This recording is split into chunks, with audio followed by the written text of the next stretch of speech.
Dude,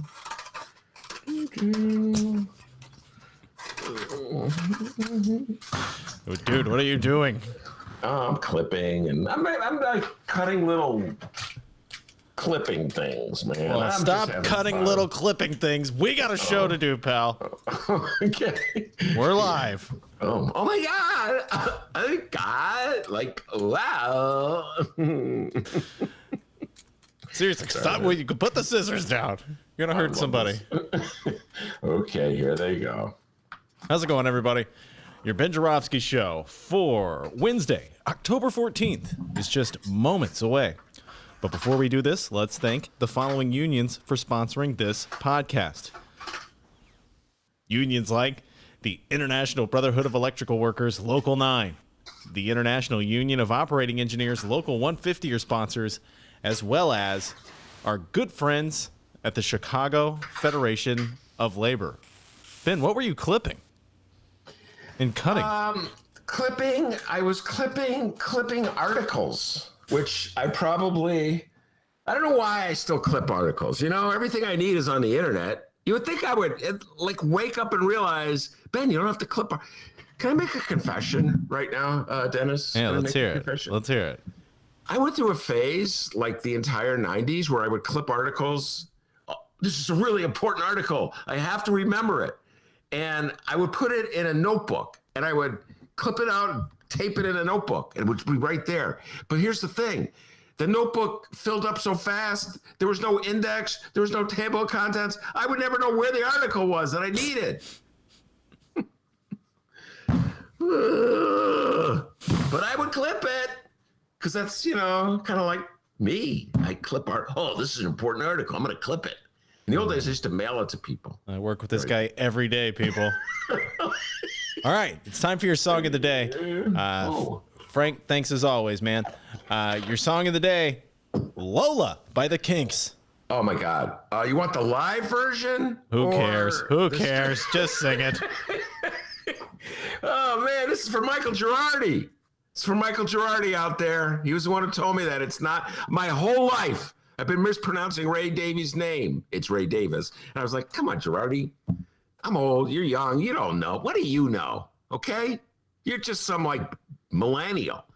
And then I looked it up, D, and he was right, and I was wrong. It's Ray Davis. But it's hard to break. Anyway, Ray Davis, of course, is the lead singer, the guitarist, front man for the Kinks, wrote this song. And I'm going to do the live version. Okay, everybody, let's go, Cleveland. Come on, Cleveland. Oh, I see. The live version, they talk to the crowd. I was wondering what the difference would be. Okay. Hello. Okay, come back. And the crowd. I'm the crowd. Hello, hello. What's that? I can't hear you, Cleveland. Hello, hello. Whoa, yeah. Woo.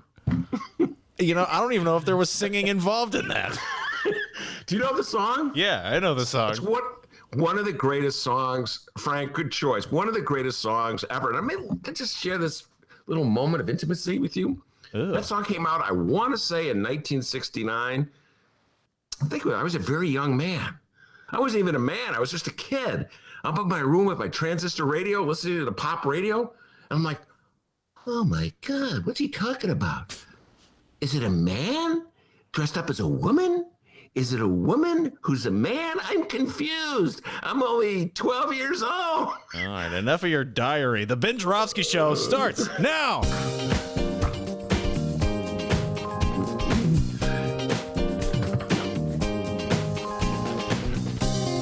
It is Wednesday, October 14th, and live from my apartment in his attic, this is the Ben Joravsky Show.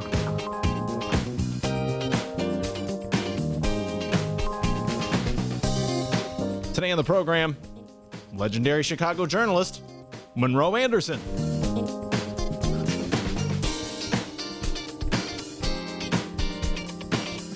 And now your host, Chicago Reader columnist Ben Joravsky. Yeah, hello, everybody. Ben Joravsky here. We're calling this the Amy Barrett Dance Wednesday. And here's why. There's a new dance craze sweeping the nation, ladies and gentlemen. It's called the Amy Slide. Some people call it the Amy Shuffle. It's named for Amy Coney Barrett, the right-wing soldier for Donald Trump, getting ready to step up to the Supreme Court just in time to vote whichever way she has to vote in order to get Donald Trump reelected.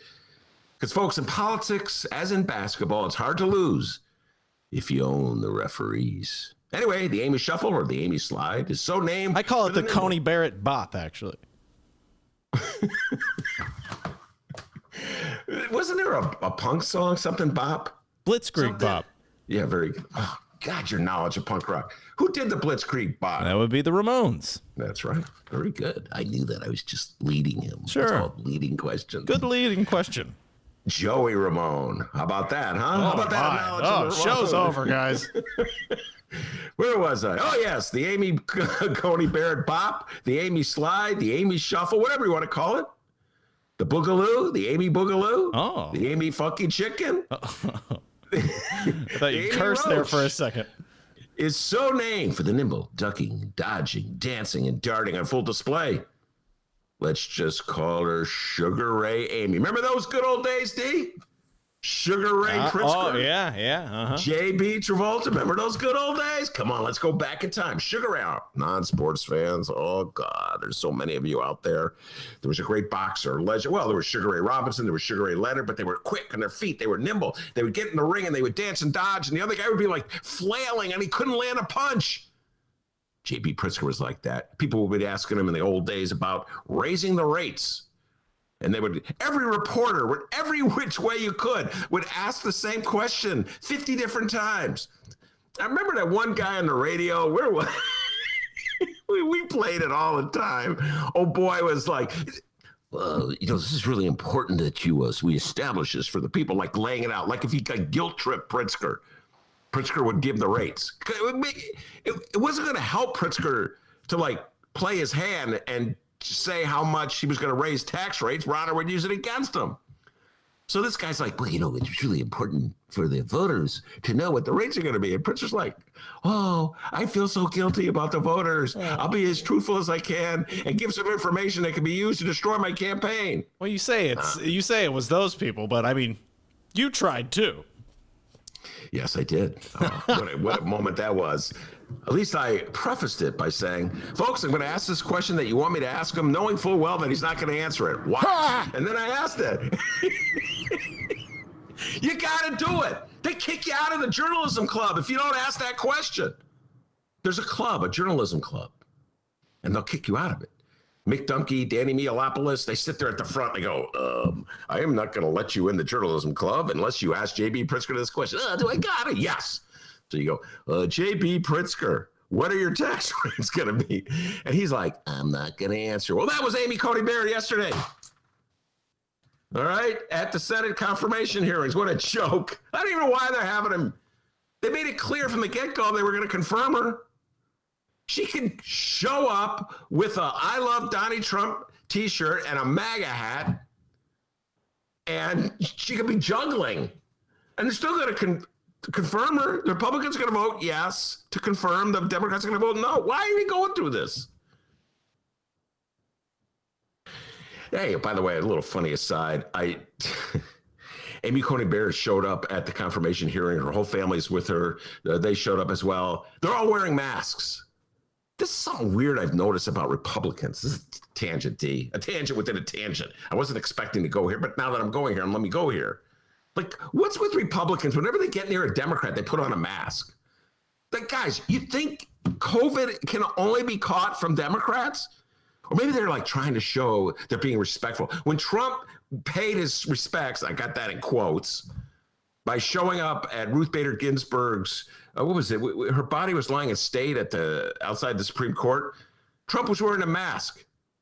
That was like the only time that week he was wearing a mask. There was no one around him. He always goes, why do I need to wear a mask? No one's around me. No one has the COVID that's around me. Everybody's tested. Well, certainly there was no one around you that had COVID when you showed up at the Supreme Court steps with them, but to wear a mask.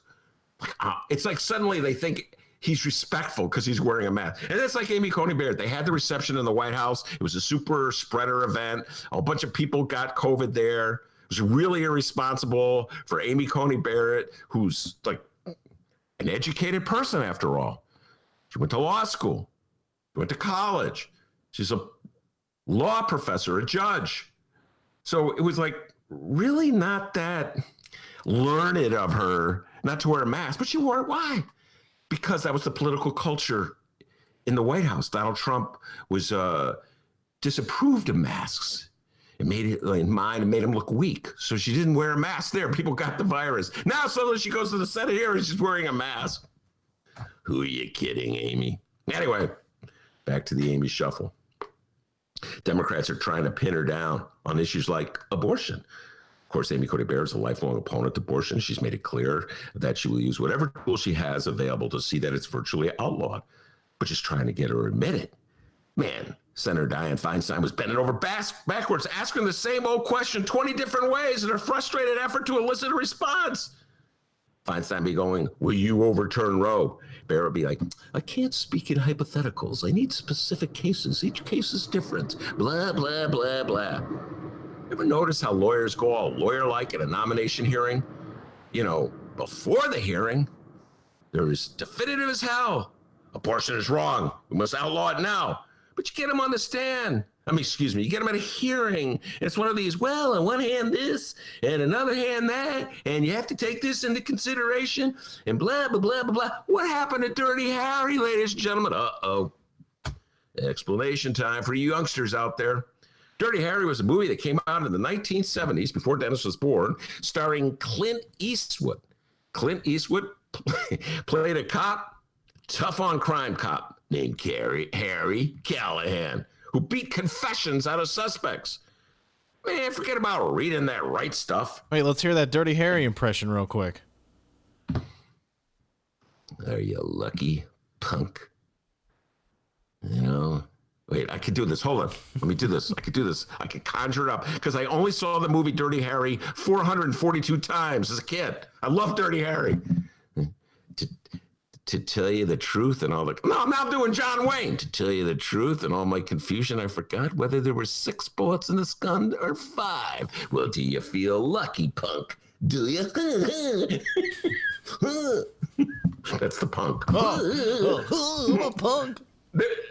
There's the scene out at the start of Dirty Harry where Dirty Harry's getting a hot dog and just like happens... It just happens. I mean, while he's getting the hot dog, some guy's doing a bank robbery across the street. And Clint Eastwood's God damn, I love this hot dog. But he has to put the hot dog down. He pulls out this gun that's as big as a house. Next thing you know, he's like, do you feel lucky, punk? I don't want to give the movie away. Anyway, that was Dirty Harry. He didn't believe in reading rights to suspects. He knew in his heart they were criminals, that they were guilty. And you, the viewer, knew that as well. And all these other like do-gooder ACLU types are like, well, you must read them the rights. They must read them. And he's a rapist. He's running down the streets naked. I know he's a rapist. And there are all people in the movie theaters like, yeah, you're right, Dirty Harry. Just blow him away. Well, that's what Republicans are, you know. Before the confirmation hearing, like common sense, I tell it like it is. I'm not doing that PC stuff. And then you get them on the stand. You get them in front of the Senate, the nomination hearing. Well, you know, it's interesting. The Constitution allows us to go in many different ways, and it really depends on the specifics of the case. Where's Dirty Harry when you need him? Amy Coney Barrett. Democrats not much better in this one. They're kind of funny. The Democrats, you know, they're like tying themselves in a knot, trying to get a confession out of her.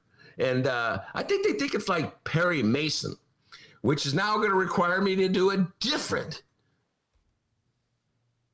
millennial explanation. This is for you millennials out there. Perry Mason was a TV show in which Raymond Burr played a brilliant criminal defense lawyer whose specialty was breaking people down on cross-examination. Do you ever see Perry Mason? Yeah, well, I remember the intro. I never watched the show. I just remember what was the intro again? I'm mixing it up with Dragnet. Dun, dun, dun, dun. That's Dragnet. Dun, dun, dun, dun, dun. The stories you see are true. They're based on both. Anyway. Oh, wow. We got a lot of news involving things that happened in the year 2020, guys. Do not worry. In the year 2020. Anyway, back to Perry Mason. So his specialty was the cross-examination. And he'd be cross-examining with some guy and some other guy Like he had to have like Dennis on the witness stand, and then Billy Bob at the back of the court would just jump up and go, "I did it! Yeah, I did it!" Like his cross-examination was so effective, someone had to blurt out a confession. I think Democrats feel like that's the way it works, you know? I'm going to be so brilliant and so effective in my examination of Judge Coney Barrett that she's just going to burst into tears. Yes, it's true. I promised Trump at our White House meeting that I rule in his favor. I promised Trump that I'd throw out all the ballots in Florida to get him reelected, and North Carolina and Arizona and Ohio and whatever it takes. Yes, I'm a pawn of Trump. And then it'd be like, who would be Cory Booker would be sitting back and he'd light up a cigarette. That's how you do a cross-examination, ladies and gentlemen, just like Perry Mason. I didn't know he smoked cigarettes. I don't know. I just threw that in there. I'm sure he doesn't. Nobody smokes cigarettes anymore, D, except for I know a couple of people, but I will not mention their names, who have been known to smoke a cigarette. I will not mention their names. Anyway, of course she's a pawn of Trump's. That's why he put her up there. He put her up there because push come to shove, she'll do what he wants her to do. Like, she'll go his way in a ruling to conceal his taxes or delay the moment when he has to conceal his taxes. If necessary, you watch, she'll give him a vote on the Supreme Court that will enable him to skip any accountability for allegedly raping a woman. E. Jean Carroll. She'll do what she has to do. That's why he nominated her. You think like he nominated her because he wanted an open-minded jurist who's like, let me consider the law. The law may require me, Donald, to rule against you. No, man. It's like when a mayor has a vacancy in the Chicago City Council. Do you think the mayor's going to put somebody up there that's going to vote against the mayor? No, you put a pawn, a rubber stamp. Come on. What would Biden say? Come on, man. Knowing Trump, by the way, he probably was open about it. I'm going to give Trump credit here, D.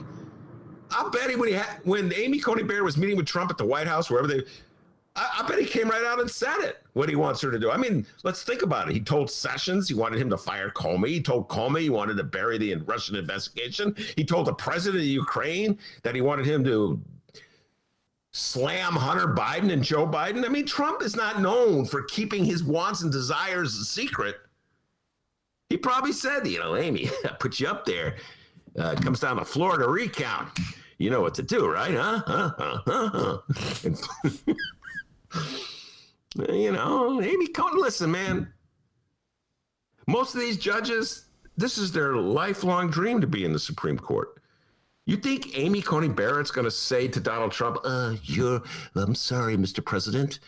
That is really inappropriate of you to ask me to do something for you right now. I'm sorry. I can't. She's going to be like, probably pretend she didn't hear him. That's probably what she did. The old hearing's acting up again. I got to clean out my ears. But she's not going to admit any of that at a Senate confirmation hearing. Not, by the way, that it would change any vote.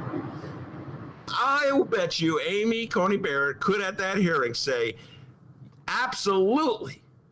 I agreed to do what I can to make sure that Donald Trump's reelected. And all the Republicans would vote for her, and all the Democrats wouldn't vote for her. But of course, she's not going to reveal that. Because, to quote the young man from Alton, Amy Coney Barrett may have been born at night, but she wasn't born last night. Hey, that was me. I said that. Hence, quoting the young man from Alton. Oh, wow. I remember that.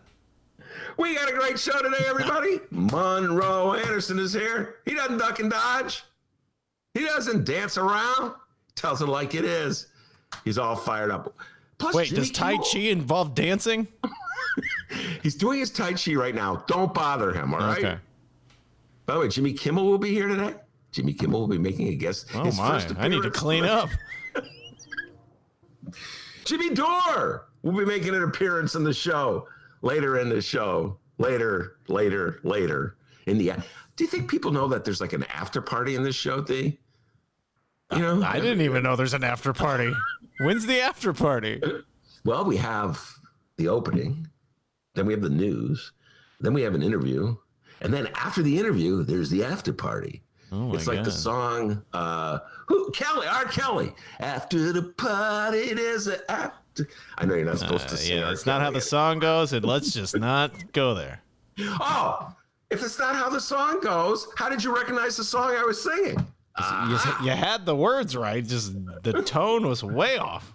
That, ladies and gentlemen, is how Perry Mason does it. And if this was an episode of Perry Mason, Dennis would at that moment blurt out, "You're right. You're a beautiful singer, and your rendition of that song enabled me to know what it is." Do you want young people listening today? Actually, I think there's a modern day version of Perry Mason. Don't quote me on that, D. But I think there is a updated version of Perry May. I do think so, like a hipster version. I'm hip. I live in Logan Square. I'm a lawyer. I love alligators. Anyway, Monroe Anderson will be here before we do that. The young man from Alton, the man that Perry Mason fondly calls Dr. Doobie, with the news. What's going on, everybody? And you know, Ben, I'm glad earlier there you didn't give any spoilers to the decades-old movie, Dirty Harry. Way to go. Loved it. Have you ever seen Dirty Harry? Yeah, I've seen Dirty Harry. Isn't it a great flick? I mean, it's like fascist, but it's really kind of racist, too. Yeah, it really doesn't hold up well, to be honest. Yeah, it's kind of... I'm a little embarrassed to admit how much I liked it during the 70s. And, you know, when I went into it, I'm like, this guy looks clean and not that hairy. Dirty Harry. What is this? What's that name all about? All right, let's begin with what's happening in Chicago. No public events scheduled for Chicago Mayor Lori Lightfoot. Good afternoon, everyone. Oh, hey, good afternoon, Mayor. I love it when you play that, yeah. But we do have a follow-up on what the mayor was up to yesterday. On Tuesday, Mayor Lightfoot announced the Teach Chicago Tomorrow initiative. It's a new initiative to bring additional talented, diverse teachers to CPS classrooms.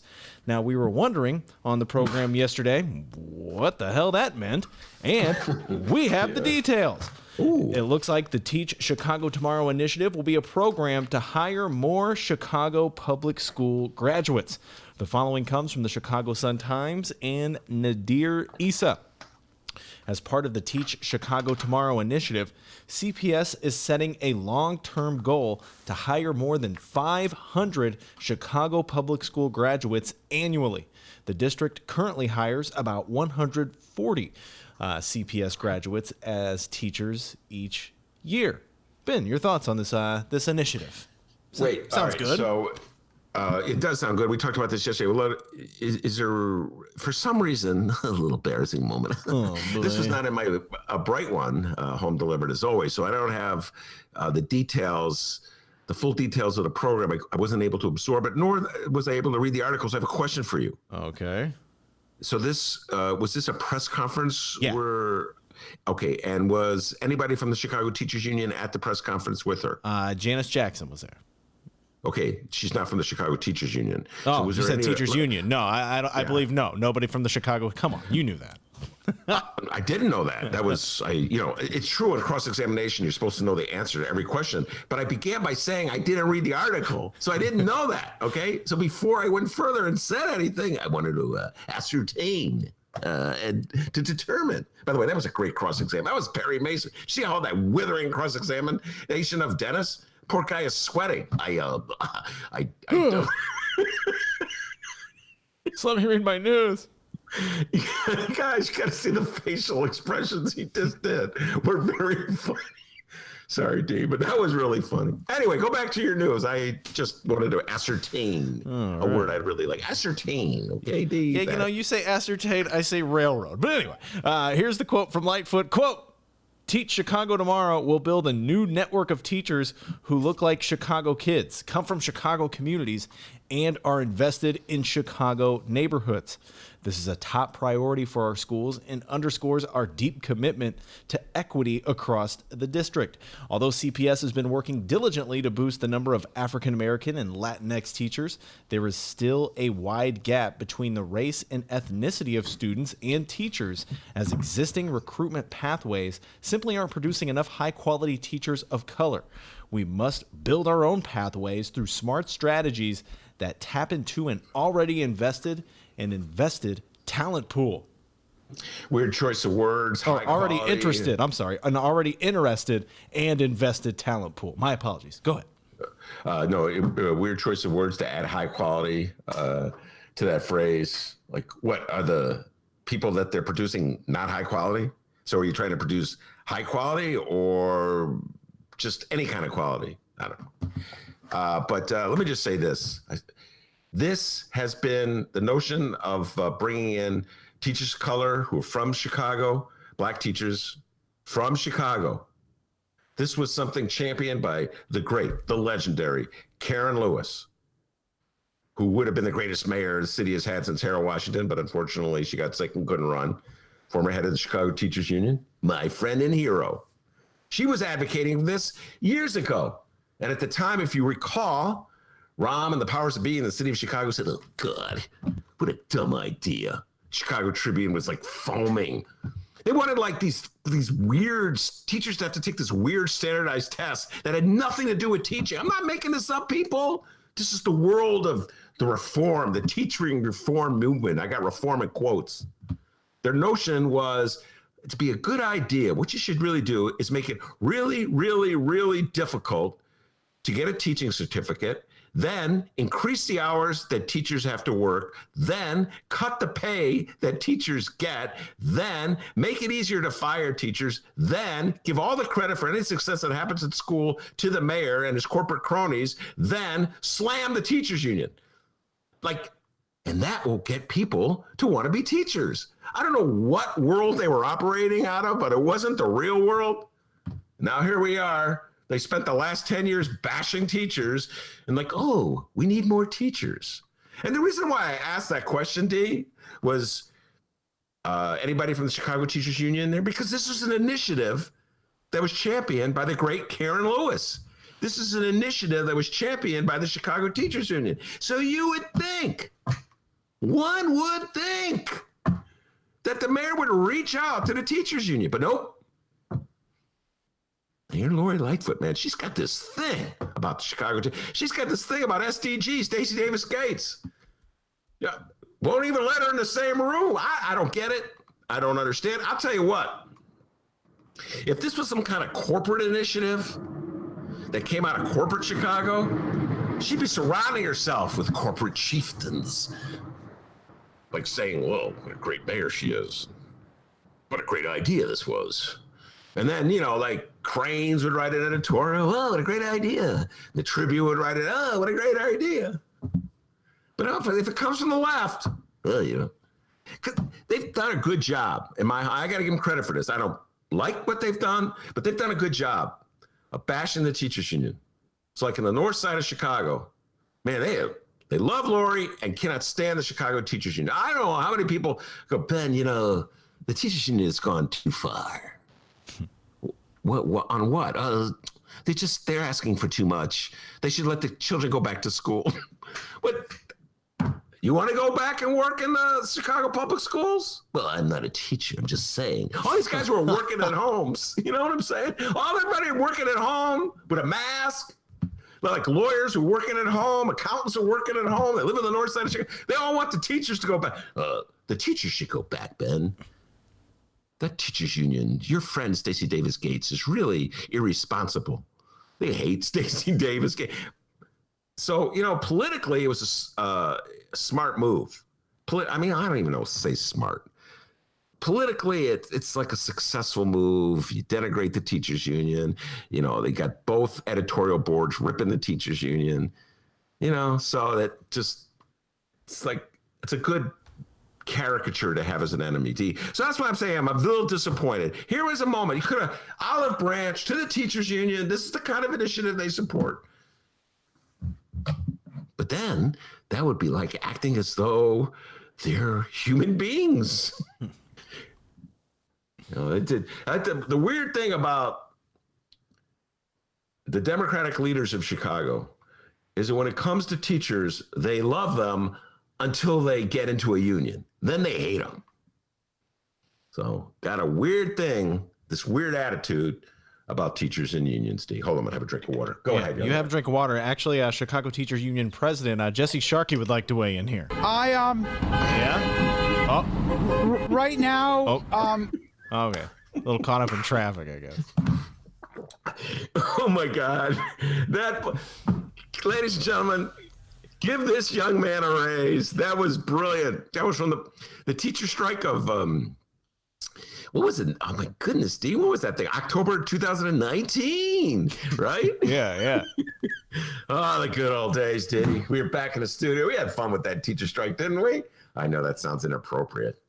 The kids, Ben, they need to be back in school. It's just every time I remember I'd watch TV, you'd see Jesse Sharkey on television just yelling, trying to talk to people while cars, I mean, they're supporting him, but they're kind of interrupting him. You know what I mean? You could just tell he was just frustrated. And we view that this is a civil rights issue.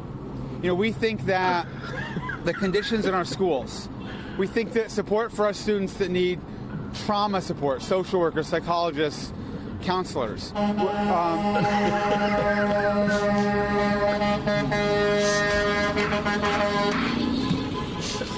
We think that adequate services and special education. He's like, thanks, but I'm on the news here, man.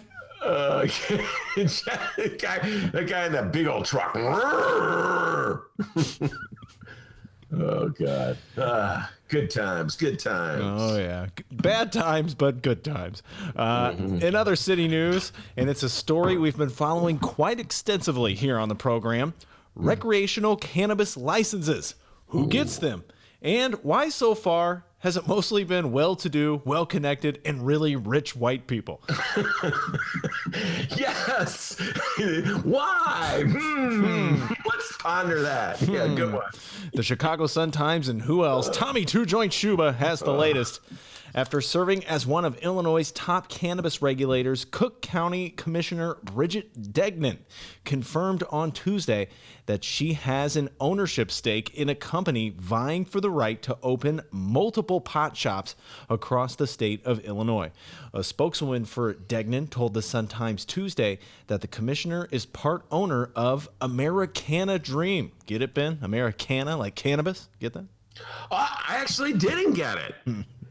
When I read Tommy's story today, and I didn't get it. So whoa, that's clever. Right? Whoa. Right? It took me a minute, too. I'm like, at first, I'm like, Americana? No, they're not spelling it right. Wait, did they just misspell something in the paper? And I'm like, oh, no. Americana, like cannabis.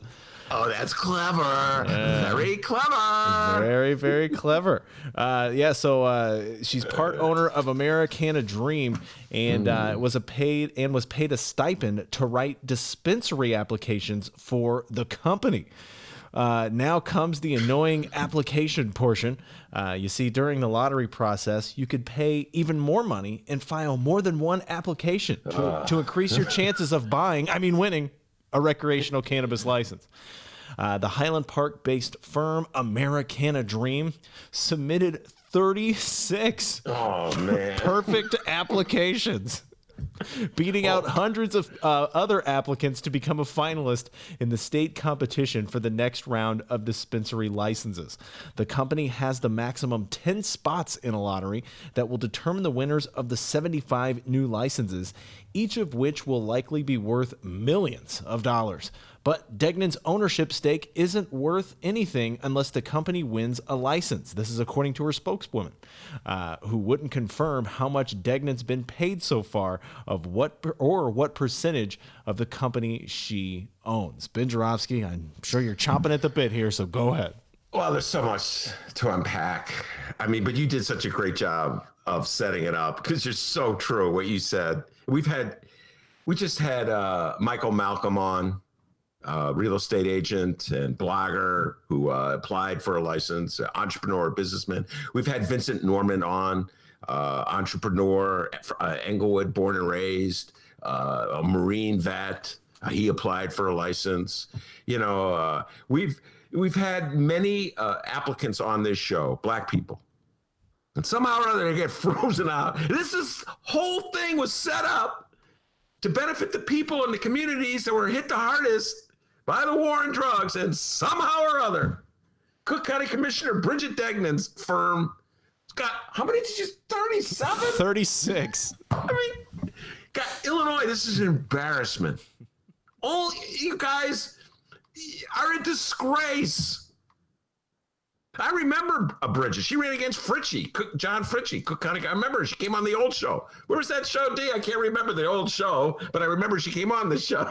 Wait, was it? Oh, yeah, WCPT 820 AM, where facts matter. They fired you. Facts matter. As long as you don't mention any facts that are pertinent to anybody, they matter. Got it. Don't talk about TIFs. So she came on the show. She didn't mention anything about owning stake in a reefer company. Well, I guess that was before. I don't know. Maybe she didn't own the reefer company then.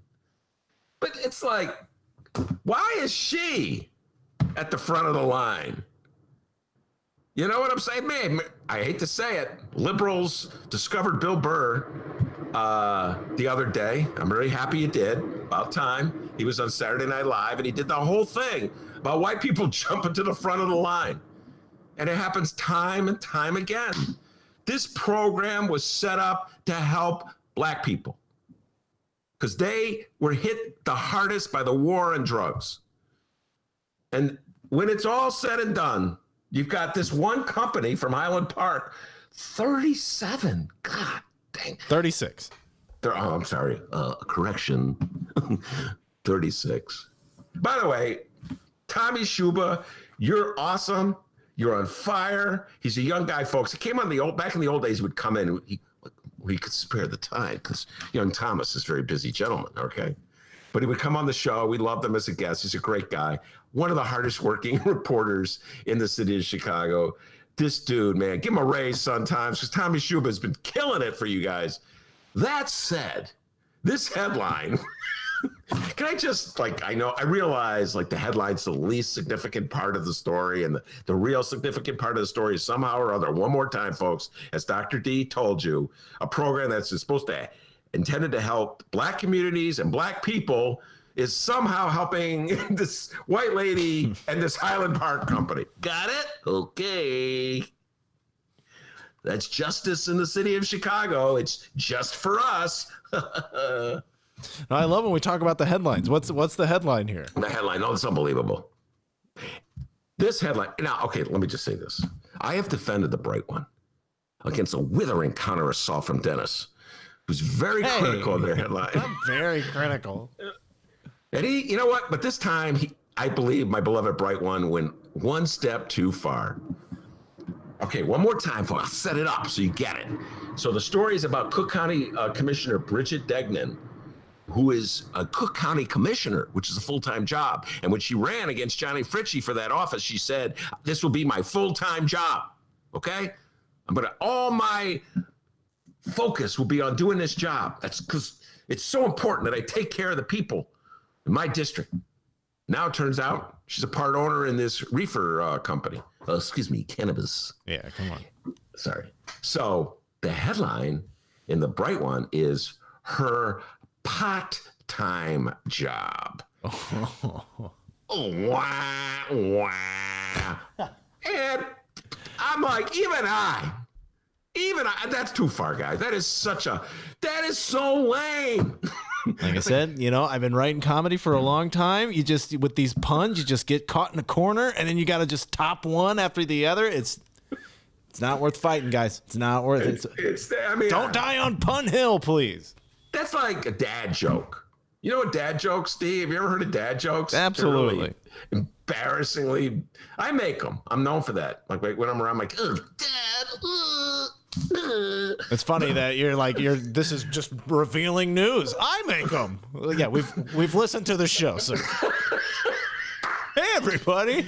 I make them. I don't know if you knew this or not. Wait, come on. Have I ever in my life made one as bad as her a part-time job? Doesn't even really make sense, I mean, part-time job? I don't know. I mean, Come on, bright one. You know I love you. I subscribe to you. Love you dearly. I'm going to have to ask Romana about this one. See if Romana wrote. I can't believe Romana wrote this one. Anyway, so the headline's terrible headline, but excellent story by Tom Schuba. I got to give him a shout out. Young Tommy Two Joints Schuba. I'm trying to think of other headlines that you can use for that. Maybe if you're on the live stream chat right now, weigh in, see if you can help us out. Maybe I'll think of some before the segment ends. All right, moving on. The 2020 census ending early? It's true. The Supreme Court has cleared it with the Trump administration, and they are going through with a plan to end the 2020 census early. This blocks a lower court order that required the government to continue with the count as originally planned through the end of October. In a statement Tuesday night, the Census Bureau said counting would end on Thursday, this Thursday, 2 days. That means Americans who haven't completed the census can do so online through 6 a.m. Eastern time on Friday morning, which is midnight in Hawaii, by phone, Thursday, or mail a paper response as long as it is postmarked by Thursday. In-person census takers will conclude their work on Thursday as well. Here's the reasoning, hot from the SCOTUS blog. It says here... The SCOTUS blog says the administration said last week in an emergency request to the justices that it needs to wind down the census count right away in order to have enough time to process the census data and meet a key statutory deadline at the end of the year. A group of local governments and nonprofit groups led by the National Urban League said that ending the count early will result in an undercount of immigrants, low-income people, and other groups that are difficult to count. Ben Joravsky, what say you? Do you smell something funky here with the early ending of the census? We just got finished talking about the stuff Democrats in Cook County and Chicago and Illinois do. Okay, now it's equal time. This is Republican. This is right 101 out of Republican playbook. The census count is very important, as I've explained before, and as you probably know, because you're smart, is very important in determining how many congressional districts a state gets, how much federal funding a state gets. The more people a state has, the more congressional districts it gets, the more representation it gets. All right? Now, the Republicans have decided that their areas where Republican people are concentrated, are more attentive about filling out their census forms and getting that information in, and have already gotten it in. And they've concluded that areas where people who don't vote Republican, like areas where a lot of black people live, or a lot of Hispanic people live, have not been as attentive. So they want to cut it off right now. They want to hold on to power. That's what it's all about. So this gets back to, it's hard to lose a game if you control the referees. Supreme Court, a bunch of flunkies for Donald Trump.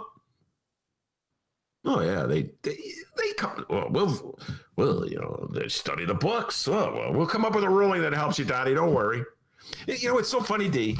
I'm looking at these headlines in today's New York Times, and it has the headline: Supreme Court permits freeze census in victory for Trump. Supreme Court victory for Trump. And right next to it is a headline: Barrett declines to say she'll sit out if election is thrown to the court. Insists she won't be a pawn of Trump. So on one hand, you have the Supremes being a pawn of Trump. And on the other hand, you have Barrett going, no, I won't be a pawn of Trump. I'll be independent. Yeah, right. My point is, he doesn't put independent-minded people on the courts. It's like a mayor filling an aldermanic vacancy. He's looking for rubber stamps, and he got one. You know what'd be funny if it didn't go the way they expected? What if, and I'm just throwing this out here, it's an idea. What if it was the black areas of the country that were really responsive with their census form, and it was the MAGA areas that were not responsive? And suddenly, the census people have calculated. I hate to be the guy to deliver this news to Donald Trump. The census people are calculating it, and they go, boss. The black population of this country has increased 10%. They're going to have to get more congressional districts. Man, you see the Republicans in court, they would come up with an argument that would somehow or other say it was unconstitutional to give more districts. They would figure out a way to do that, folks. They'd tell the brightest, robotic-minded, right-wing law students they could find. Figure out a way. It's like that great Bill. Can I just bring it back to Bill Burr, his Steve Jobs bit? Remember that bit, D? Oh. Where Bill Burr goes, he's Steve Jobs, and he goes, put everything into this little phone and do it now. Love Bill Burr. Anyway, that's what it's going to be. They will just completely flip-flop. It's just like Republicans. We're going to talk about this with Monroe. Republicans who are suppressing the vote throughout the country by reducing the number of boxes, that secure boxes that voters can drop off their ballots. So they reduce the numbers in highly Democrat areas. So like you have to drive a half an hour to find a secure ballot box. Meanwhile, in California, they're just putting up fake ones wherever they can. Wait, I thought you wanted to discourage voter fraud. I thought you wanted to maintain voting boxes only where you could have them supervised to make sure there was no cheating. See, there's no principles to the Republican Party. It's only tactics. So, yeah. So, Supreme Court, you got it, D. It does. If it smells fishy, it's because it is fishy. This is all to help Donnie and the Republicans. And if it turns out that it's not helping Donnie and the Republicans, they'll just come up with a new one. Pack the court, Dems. It's the only way to get around this. Moving on, Illinois Governor J.B. Pritzker. Don't believe me? Well, consider these facts. Okay, we believe you. We believe you. Today, the governor delivered his COVID-19 press briefing. It was at noon, and it was at the Thompson Center. Meaning, yes, he's finally out of his house. His quarantine is over. And has it been 2 weeks already? I guess it's been 2 weeks already. Or is he doing Trump counting? Trump, you ever notice that Trump, he's supposed to be 2 weeks. Trump was out like 5 days. Like Trump counting is like, well, 1 day is really 3 days. And then you take away the one. Bring in Dan Biss. Help me with the math. Oh, man. Dan? No, I'm pretty sure it has been. It's been 2 weeks, I believe, since we've last talked about that. Time flies, man. I'll see if I can get the details of Pritzker's press briefing after our talk with Monroe. And hey, who knows? Maybe he now has a quarantine beard, Ben. Pritzker has a quarantine? For a second, I thought Monroe has a quarantine beard. No, Pritzker. Yeah, Monroe would have a Tai Chi beard. Oh, that's like a Fu Manchu, I would believe. Something like that, right? So now I look forward to see if Monroe's grown a beard. But yes, did Pritzker, remember Pritzker's hair was getting a little shaggy? Yeah, during the beginning. Remember haircut gate? Yeah, remember that? And then Lori Lightfoot got the haircut, but Pritzker was making it clear, I am not getting a haircut. It's getting a little shaggy there, a little hippie-like. Kind of liked it. Let your freak flag fly. All right, well, I'll be keeping tabs on that. Let's move along here. The magic number is now 20. Only 20 days until Election Day. And, well, Ben, you may be getting a call from Phyllis shortly. Springfield politicians, they promise they won't tax retirement income if their constitutional amendment passes. But their measure lets them increase income taxes on every group. All right, Phyllis, that's enough. It's time for a fair tax update. Fair tax update. That's Mr. Bike's bicycle bell that you just rang. Oh, it's a cash register. Fair tax update. That's right. Because, taxes. Good point. By the way, for new listeners, Phyllis is the reoccurring character featured in the Say No to the Illinois Fair tax ads that play, well, ad nauseum on all of our televisions. Springfield politicians, they promise they won't tax retirement income if their constitutional amendment passes. But their measure lets them increase income taxes on every group of taxpayers. Okay, you guys know Phyllis. Phyllis, senior citizens, please. From one senior to another, you're smarter than that. Don't believe Phyllis. I know she looks so sweet and innocent, but she's just making it up as she goes along. Don't fall for it, geezers. Come on. You're too smart. I saw Phyllis, Ben. She seemed reasonable. Yes, Governor Pritzker's fair tax amendment proposal will be on the November 3rd ballot. The Illinois fair tax is a proposed amendment to the Illinois state constitution that would change the state income tax from a flat tax to a graduated income tax. And I guess Governor Pritzker didn't take some time during his recent quarantine to finally have that overdue Zoom meeting with a particular relative about the fair tax. The following comes from the Chicago Tribune and Rick Pearson. The Democratic Governor J.B. Pritzker's cousin, Jennifer Pritzker, recently donated $500,000 on Tuesday to a group pushing for the defeat of the governor's signature agenda item on the November 3rd ballot, the Fair Tax Initiative. Her donation went to the Coalition to Stop the Proposed Tax Hike, a group that has received nearly $48.9 million to fight the proposed amendment. Her contribution is the second largest to the group after the $46.75 million given by Illinois' richest man, Ken Griffin, the founder and CEO of the Citadel hedge fund and investment firm. Griffin is worth an estimated $15 billion, according to Forbes. But back to Pritzker's cousin, Jennifer Pritzker. Jennifer Pritzker has been a donor to Republican candidates and causes over the years, including a donation of $104,000 to Bruce Rauner's successful 2014 campaign for governor. Very interesting. As you all know, J.B. Pritzker went on to defeat Rauner 4 years later. She also gave more than $110,000 to unsuccessful 2018 Republican Attorney General candidate Erica Harold. Boy, that's taking me back to 2018. And $6,000 to Chicago Mayor Lori Lightfoot's successful 2019 campaign. I have a quote here from Jennifer Pritzker, but Ben, your thoughts on all this here? Cousin Pritzker, what's going on? Wait, time out. Do you have a quote from Jennifer? Why don't you read the quote? All right, here's the quote from Jennifer Pritzker. Quote, "There is evidence that the tax hike amendment could eventually raise taxes on the middle and working classes." Okay, I just had to hear this quote. Go ahead. Yeah, Okay. she knows. With so many families and small businesses struggling to recover from the ravages of the pandemic, raising taxes is not a financial solution Illinoisans can afford to enact. Like her. Wow. That's the quote. Wow. I'll tell you what, that Pritzker family is extraordinary. JB, as I said, was a master dancer, ducking and dodging when they put.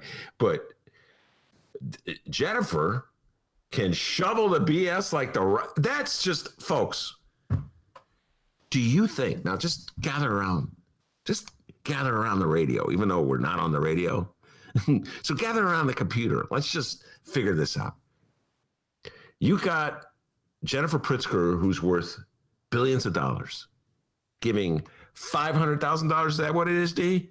To an effort, to a campaign to kill the tax hike on the wealthiest people. It's a proposed tax hike on the wealthiest people, not on the middle class people, not on the working class people. In fact, as part of that tax hike plan on the wealthiest people, they would cut taxes. So on the working class people and middle class people. So do you think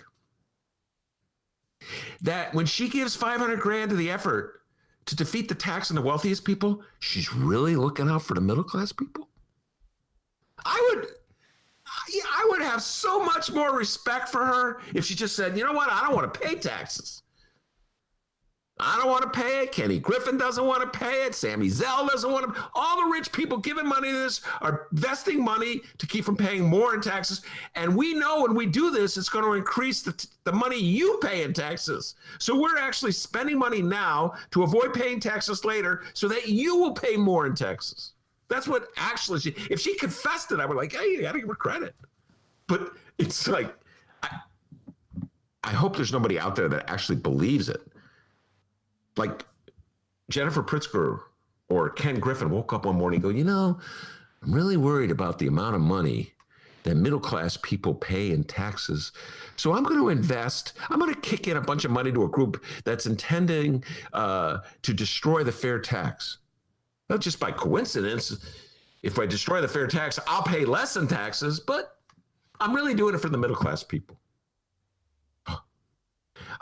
I would say that is the most cynical, disingenuous claim I've heard all day. But D, it's still not as bad as the Phyllis commercial, where Phyllis is trying to somehow or other scare geezers into voting against a tax hike that would benefit them. Because if you raise the taxes on the richest people, you, the poorest people, don't have to pay as much. D, you know what? I'm ready to throw it. I'm throwing it in, D. That's it. I'm becoming a Republican. Oh, God. Yep, that's it. Gonna become a Republican. All right, I'll go find a new job, I guess. Are you kidding? Republicans take care of their own. You're working for a lefty. That's why you're broke. If you work, you think Tucker Carlson's producer's broke ass, man? He's rich.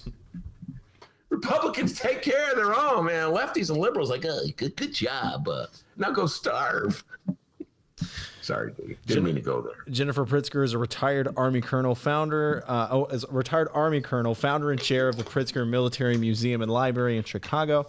And according to Forbes, she is worth an estimated $1.9 billion. Wow. That's, and to quote our mayor, that's billion with a B. Billion with a B. Notice she gave money to Lori Lightfoot. Yeah, gave money to Lori Lightfoot and Erica Harold and Bruce Rauner. Very interesting, isn't it? Yeah.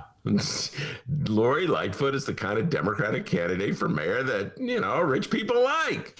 She didn't give the money to Jesus Chewy Garcia, did she? No, I didn't think so. How about Miguel DeValle when he ran in 2011? She give any money to him? No, I don't think so. How about Troy LaRaviere? He couldn't even get on the ballot. He didn't have enough money. Our good friend Troy. She give any money to Troy LaRaviere? Out and out leftist? No, I don't think so. Yeah. What do you think of the chances JB tried reaching out to Jennifer to talk to her about the fair tax? You know what I mean? I don't know. Seems like, hey, hit her up on Zoom. I have a confession to make. One of my many have been a revelation here. I don't know anything about the Pritzker's family relations.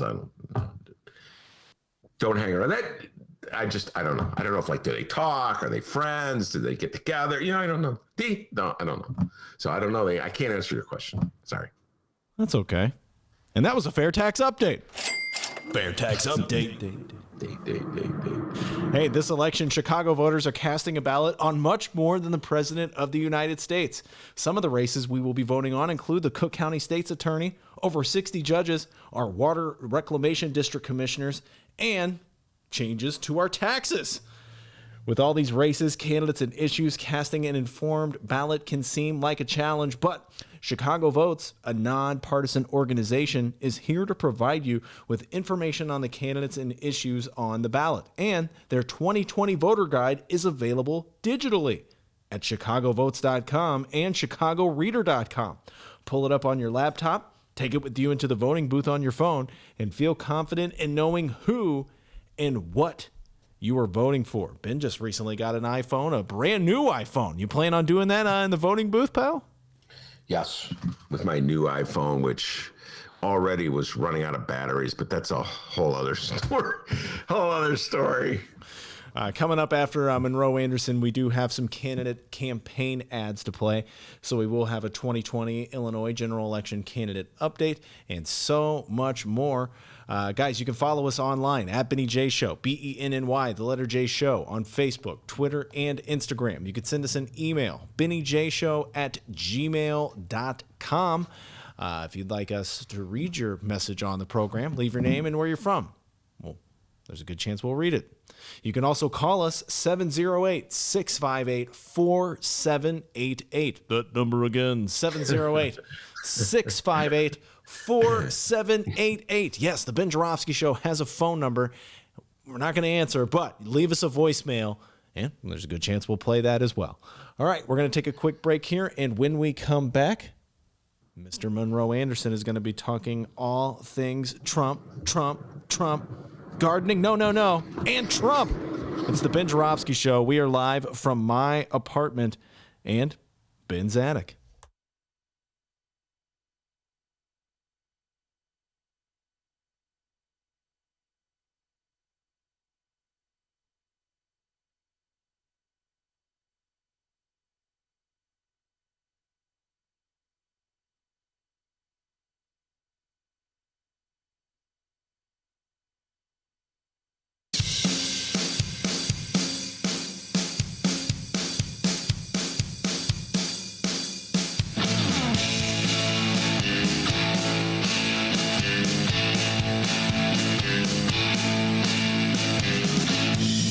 Try not to rock the boat. Don't wanna give you all false hope. That's the story from the editorial board. The candidate most likable is somehow not electable. That's the story from the editorial board. We'd like to save the world when it's under attack, but how you gonna pay for that? And we view that this is a civil rights issue. You know, we think that the conditions in our schools, When people want proof that the world ain't flat, we'll just give them their money back. Oh yeah! Don't believe me? Well, consider these facts.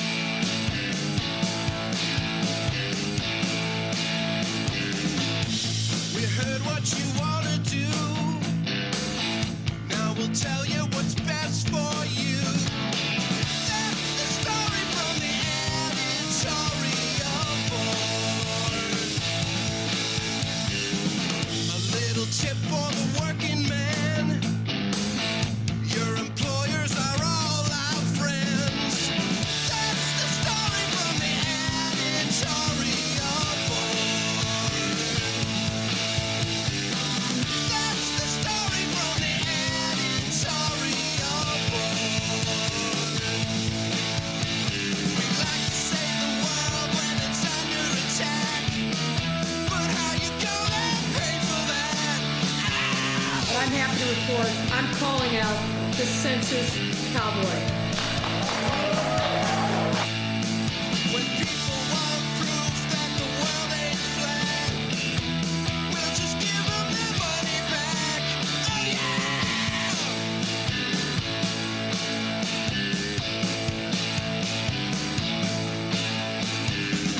That's the story from the editorial board.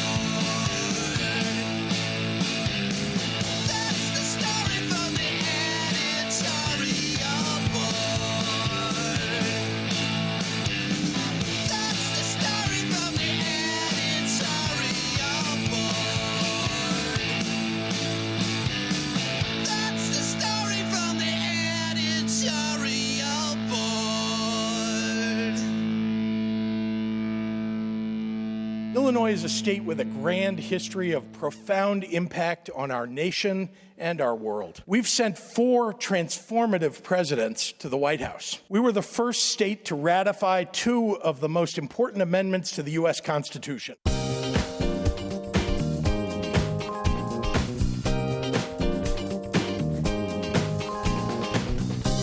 Our Hour number 2 of your Ben Joravsky Show is brought to you in part by the International Brotherhood of Electrical Workers, Local 9, the International Union of Operating Engineers, Local 150, and the Chicago Federation of Labor. Benny J, take it away. Every Wednesday, like clockwork, on my show comes the great, the legendary Monroe Anderson, giant of Chicago journalism, former columnist for the Tribune, former columnist for the Chicago Sun-Times, former press secretary for Mayor Eugene Sawyer, for years the host on Channel 2, and he is a regular on our show. And before he comes on our show, he does some Tai Chi to relax, smokes a bowl or two of reefer to calm down and chill out. Just kidding, he doesn't do that. But he's got that big smile. Maybe he did. And puts a no, those days are in your rearview mirror, huh?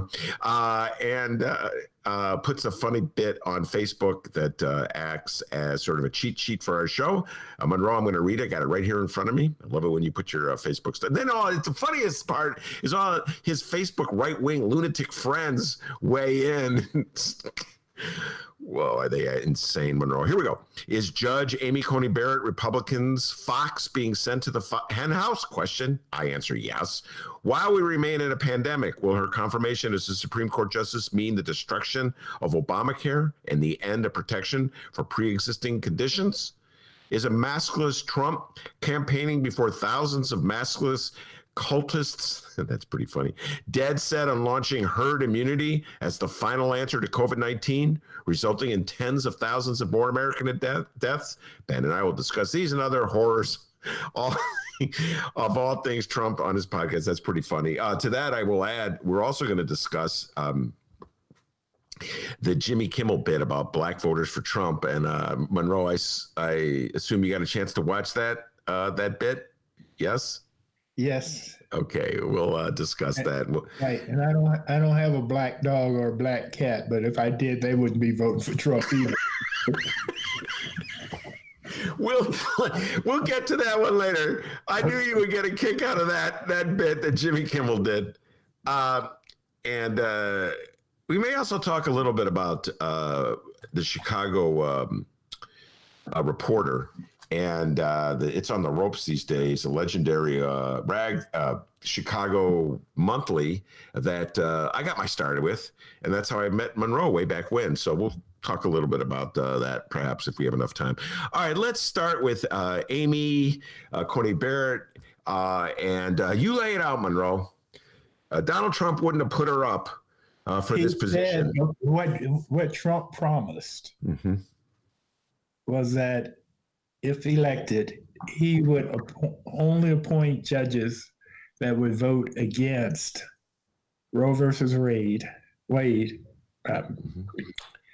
and to kill the Obama care, also known as the ACA.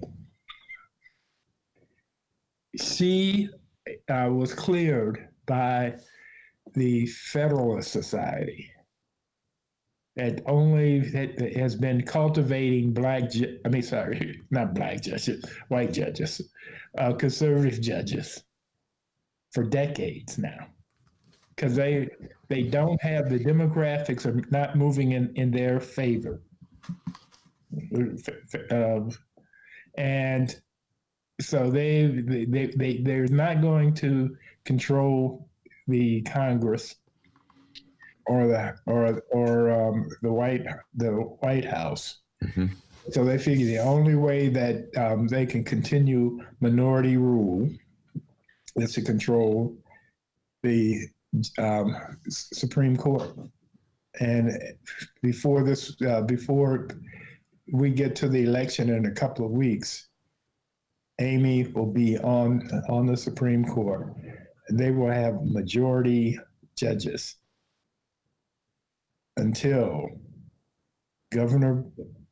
President Biden, Senator Harris, Nancy Pelosi, and Schumer, add to the Supreme Court. add 3 seats to the Supreme Court. To unpack the court. The Republicans have packed the Supreme Court. They will have 5. They will have 6 Supremes versus 3. Yep. And right now, Amy, during these hearings, of course, she's either saying the right stuff or nothing at all. But basically saying that she's not against pre-existing conditions, and that she's a right to lifer, but she wouldn't let that cloud her judgment, impact her judgment. And it's I mean, she's there and nothing to do, because Roe versus Wade is going to come up in a couple of Obamacare. The Obamacare is going to come up in a couple of weeks, 2 or 3 weeks, right after the election.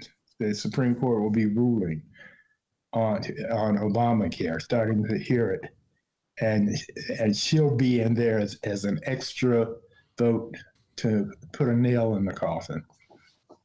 Well, Monroe, when I think about the extra vote nail in the coffins that she would deliver, the top of my list, and if I know Trump the way I know Trump, the top of his list is not abortion, is not Obamacare, it's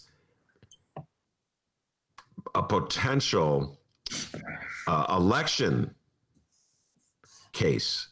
In other words, he's hoping that if push come to shove, he'll have to turn to the Supremes for a ruling much like the one that George W. Bush got in 2000 that made him the president. And Trump has said this. Yeah, Monroe, right. here's the part that Trump himself has said that. He goes, we're going to need her for an election issue. We're going to need her for an election. He is stupidly transparent. You know, I mean, sometimes we want transparency in government just so we'll know what's going on and how efficiently it's running, et cetera. But he just telegraphs his punches all the time.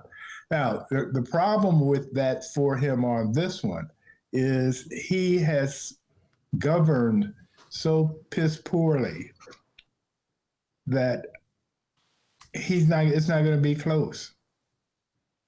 The election, it'll never get to the courts. In fact, the Raging Cajun said that it's going to be over by 10:30 Eastern time. I missed that. Carville said that? Yes. Where did he say? BC. He said it's going to be a landslide that we'll know the winner by 10 o'clock Eastern time. No. I just have to say this, ladies and gentlemen. This young man that I'm speaking to right now, Monroe Anderson, has literally been saying this. Hey, James Carville, he's been saying it since 2017. Monroe Anderson has been saying it. Trump got sworn in January, what was it, 21st, Monroe, 2017? Yeah. On January 22nd, Monroe said, right. He's gone. Right. I just want to say that, nice of you to jump on the bandwagon, Raging Cajun. Right. But Monroe's been because he was being careful a few months ago. Yeah. But all indicators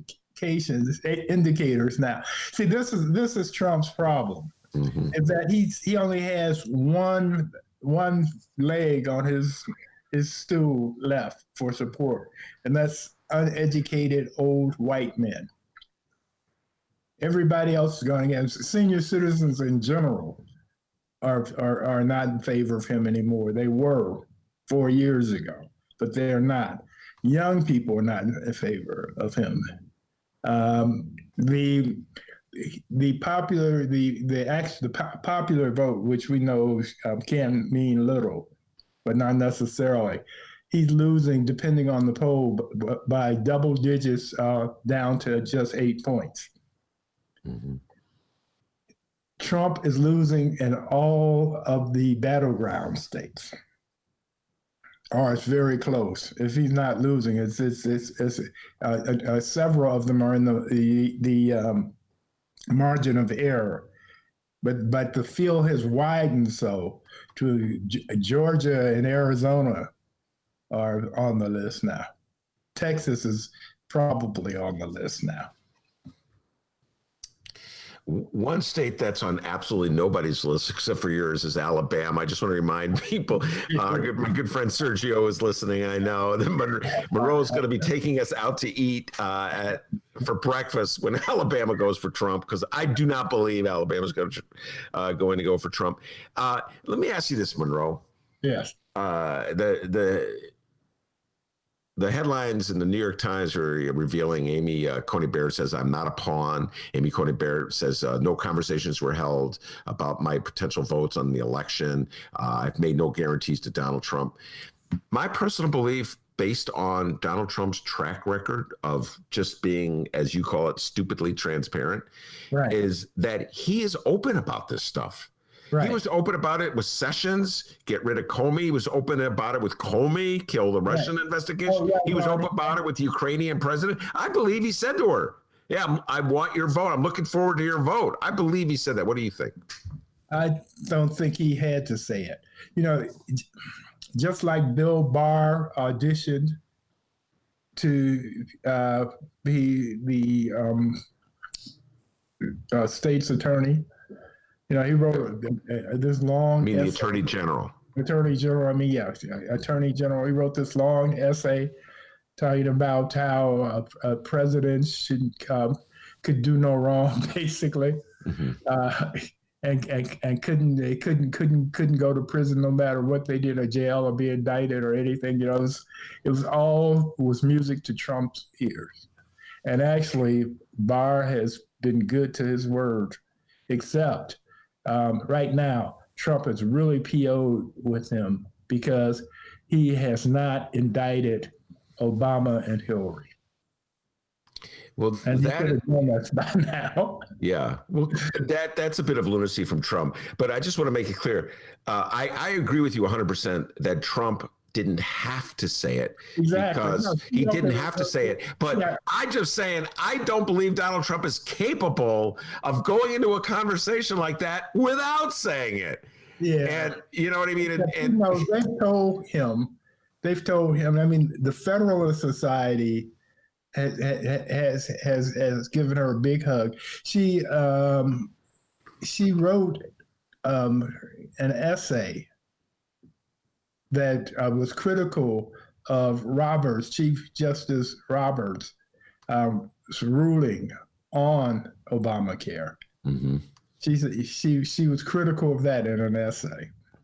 She's been on, as far as Roe versus Wade, she's been on all sorts of anti-abortion movements.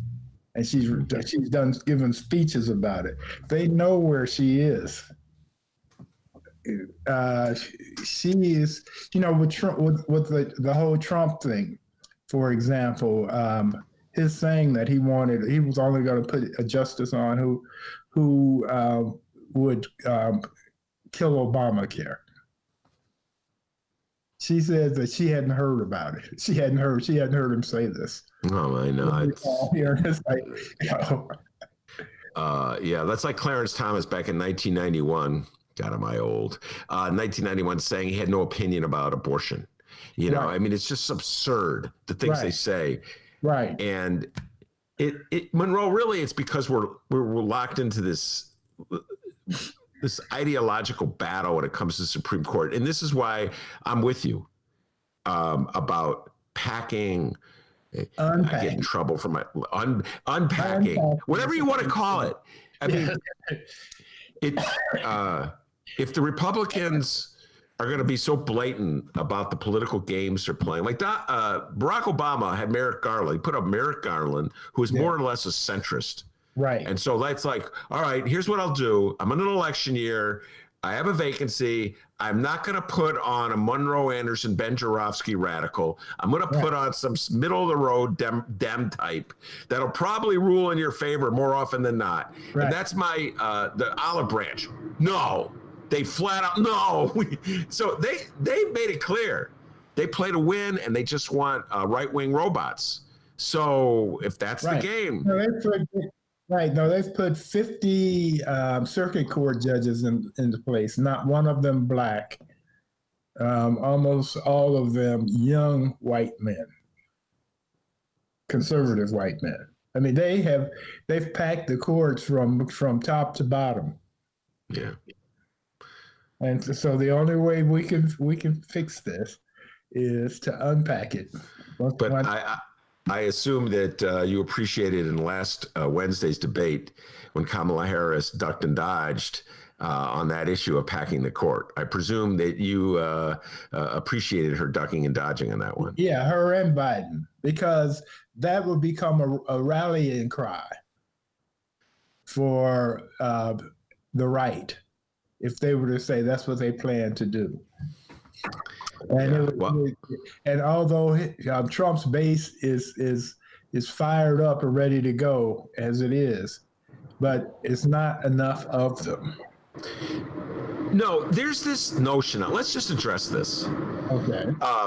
MAGA is fired up. MAGA's ready to get COVID for Trump. They go to his rallies. Please, we'll die for. We'll die for you. You just infect me, Donald, please. Right. So that's where MAGA's at. So I understand MAGA. So they don't need pack the court to fire them up. But there's this notion out there, Monroe, which I find preposterous, is that there's a group of like swing voters in Wisconsin or Michigan who want the game to be played fair, and they view like packing the court. It's like that's unfair. So like they're going to avoid so outraged by Democrats packing the court that this is the logic. They would vote for Donald Trump. This is the. I know it's not going to happen, but this is the logic why Democrats are afraid to say they would. No. What's happening, and because you're a Democrat, and so you can't quite fathom this, but the Democrats are staying on message.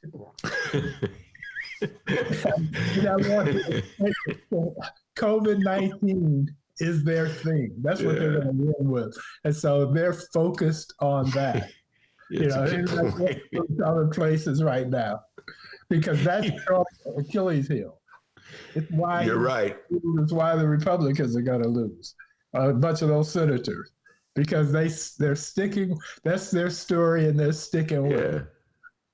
No, you're right. You're right. That's a very good point you made, because you're a Democrat, a lefty Democrat at that. I love people. I want to be like MAGA. I want people to like throw me red meat every now and then. You remember back in 1983, Harold Washington, greatest mayor the city of Chicago ever had. Sorry, Eugene Sawyer. You're second. The greatest mayor the city of Chicago ever had, when he was running for mayor, gave that speech where he goes, "It's our turn." Remember that? It's our turn. And like white people go, "Oh my God." Well, Jesse said that. Harold didn't say it. Jesse said that. Yeah, no. Harold said it's our turn. Jesse was the one who got up right. And he goes, "We won the playoffs. Now we got to win the Super Bowl." White people are like, "No, I'm so scared." Right, exactly. No, but it was Jesse who did it. Harold was pissed off that Jesse said it out loud. But Jesse got all excited and was going, "It's our turn. It's our turn." How much? I feel another breakfast bet coming up on "It's Our Turn." I feel another breakfast. Okay. Sergio, you paying attention? We're going to go to that pancake house down in Hyde Park. You guys are going to be feeding me for a month. All right, we got to do this Jimmy Kimmel thing, man. Dennis, if you could play it. Jimmy Kimmel. This is Monroe and I have been talking about the black vote, where it's going to go in this election. And in 2016, exit polls showed that 8% of the black vote voted for Donald Trump. I think that's an inflation. I think those exit polls are inaccurate. I believe that Donald Trump would be lucky to get 5%, and then in Chicago, we got closer to 2%. Monroe, what's your opinion about Donald Trump on the black vote? What do you figure in this election? What do you think he's going to get? Maybe 5%. I think he got 12 in 4 years ago. Well, no, that's an exit poll. That's black men that supposedly got 12% of black men and 8% of the black vote. And I think that's inflated. Anyway, Donald Trump, after 2016, made a statement that he was going to be such a great president that he would get 95% of the black vote. Yeah, right. And so Jimmy Kimmel, the talk show host, comedian, sent a reporter out to the streets of LA to ask people on the street, black people on the street, I should say, if they thought Donald Trump would get, if they were going to vote for Donald Trump. And Dee, why don't you play it and see what the response was? Trump said that he was going to get 95% of the African-American vote. As a black man, are you voting for Trump? I absolutely am not. Absolutely, I would not. Hell no. No. Probably not. I can't vote for a racist. Hell no. Nah. No, I'm not. Am I voting for Trump? Yeah. Nah. No, I'm not. Hell no. No, not at all. Hell no. No. Absolutely not. No, not voting for Trump. Hell no. No, I'm not voting for Trump. Absolutely not. Is that a baby? Yeah, this is a baby. And that baby with Trump, against Trump? Against, definitely. With Trump. I don't mess with Trump at all. No. No, I'm not voting for Trump. No. I ain't gonna vote for Trump. No, I'm not voting for Trump. Hell no, I ain't voting for that dude. Are you crazy? No. Hell no. He's not getting my vote, no. Absolutely not. No, sir. So do you know any black people who are voting for Trump? I don't know any. You don't know any? Not one person. Not one that's person? black that said that. No co-workers? No co-workers. You got uncles and aunties saying they're gonna vote for Trump? No. Mama voting for Trump? No. Daddy voting for Trump? No. Friends from church voting for Trump? No, sir. I remember Trump in WWE. Yeah. To me, that's what he's still doing. He's still on The Apprentice. He's still, this is a reality show. He's still acting a part. Does anybody ever tell you that you sound like Obama? Unfortunately, yes. You can't pay me $1 million. I'm not voting for Trump. Would you vote for Trump for $1 million? No. What about an Applebee's gift card? No. Free Wi-Fi? Free Wi-Fi would be nice. But no Wi-Fi. Cellular data, brother. I absolutely do not believe he's going to get 95% of the vote because I don't know a black man or a black woman that is going to vote for Donald Trump. And I am immersed in black people. You ain't got a single black Not a dog, not a black cat, not a black dog, not a black pit bull is going to vote for Donald Trump.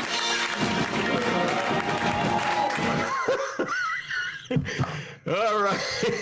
Monroe, not a dog, not a black cat, not a black pit bull. Right, exactly. No, I have a black Fitbit watch band. It's not voting for Trump. All right, so let me ask you the tough question, Monroe. Okay. Would you vote for Donald Trump for $1 million? No. No, wait a minute. Now, let me be reasonable. Yeah. In Illinois, yes, because my one vote would count. Excellent. Excellent answer. I hadn't thought of that. I would do it, but Monroe, I don't trust Trump. So I'd make sure the money was delivered. Oh, yeah, no. And it cleared. Yeah, right. It'd have to be cash money, not a check. I'm not taking any Trump checks. Yeah, right. And I'd have some expert come and examine the bills and make sure they weren't counterfeit. That was so funny with the guy go, Wi-Fi. Well, I could use some Wi-Fi. Right. He's suddenly thinking about it. Right. Oh my God. Yeah, because Wi-Fi can be expensive. Yes. Yeah, no, I just thought that was brilliant. And one of the great things that Donald Trump has done, I think one of the is getting the minds. I've said this to you many times, Monroe, getting the minds of liberals. And so, for instance, last week he had that rally at the White House, and Candace Owen brought in a crew of people. And Candace Owen is a very prominent conservative black woman who's making a fortune. Yeah, right. She's pimping the Republicans. That's what she's doing. Yes, she's making a lot of money. So then, like, white people see the black people on the lawn of the White House, and they're like, "Oh my God, he's got black support," and they start getting all nervous and everything. Monroe, I've seen it happen a lot. Were you nervous when you saw that last Saturday? No, but I was wondering how much each one of them cost him, because what he did was he provided transportation for him, and he put them up, probably in the Trump Hotel. Who knows? But anyway, they were paid for, bought and paid for as a prop. As a prop, absolutely. By the way, speaking of which, you just raised a point. I don't know. This was not on our list of things to talk about, but it got buried this week. The New York Times ongoing investigation, Monroe, into Donald Trump, did this investigation. They called it the Swamp, and They talked about all the prominent people that were staying at the Trump Hotel. It was a way of funneling money. And it's amazing. One more example of how like sleazy this guy is, and how it doesn't seem to matter in any way to MAGA. Judge Barrett was asked about that today. I missed that. Oh, she was? What did she say? Yeah. And she said, well, there's a case going on, an ongoing case right now, so she can't comment. Has any? By the way, that is a famous duck and dodge, if there ever was one. Yeah, right. Yeah, no, she's ducking and dodging. That's unbelievable, duck and dodge. Because you could comment on what you think, just the propriety of it all. Let me ask you this: has anybody asked her about the super? No, this is important. Then one of the reasons why she's doing this, because she, like everybody else on the Republican side, has an audience of one. And that one is Donald Trump. And so if she said something that really pissed him off, then he could pull her nomination. And she, if she said, for sure, I swear to God that if I'm on the Supreme Court and it comes up that Trump did something wrong, that I would consider it as a judge the correct way. And he could just say, change my mind, don't want it. God. So she's not only talking to the American people and to the politicians, but she's talking to Trump. Yeah. And she has to watch her words. You know what? That's an excellent point. I had not thought of that. Trump is capable of doing that. Right. I mean, he's still punishing Sessions for what a sucker. not being his Roy Cohn. Yeah. No, Sessions got to be the biggest sucker in the world. But when it comes to president, there's a history of this. Presidents and Supreme Court nominees, Johnson wanted his friend Abe Fortas to be on the court. This is ancient history. So who was it? Arthur Goldberg was on the court. And it was like in those days, there was like one Jewish seat on the court. So you had to get Goldberg off the court. And so he said, hey, only you. He called him in. He goes, only you could be our representative at the United Nations. I know you could help us come up with the end of the Vietnam War. Only you. And I thought about it. You're the only guy. And Goldberg bought it. Right. He stepped down. They put in Fortas. But so you're right. You're absolutely correct. Presidents and Supreme Court justices, that's the boss. And Amy Coney Barrett knows that. Once they get on in the past, then it is a job for life. So presidents and parties have been disappointed.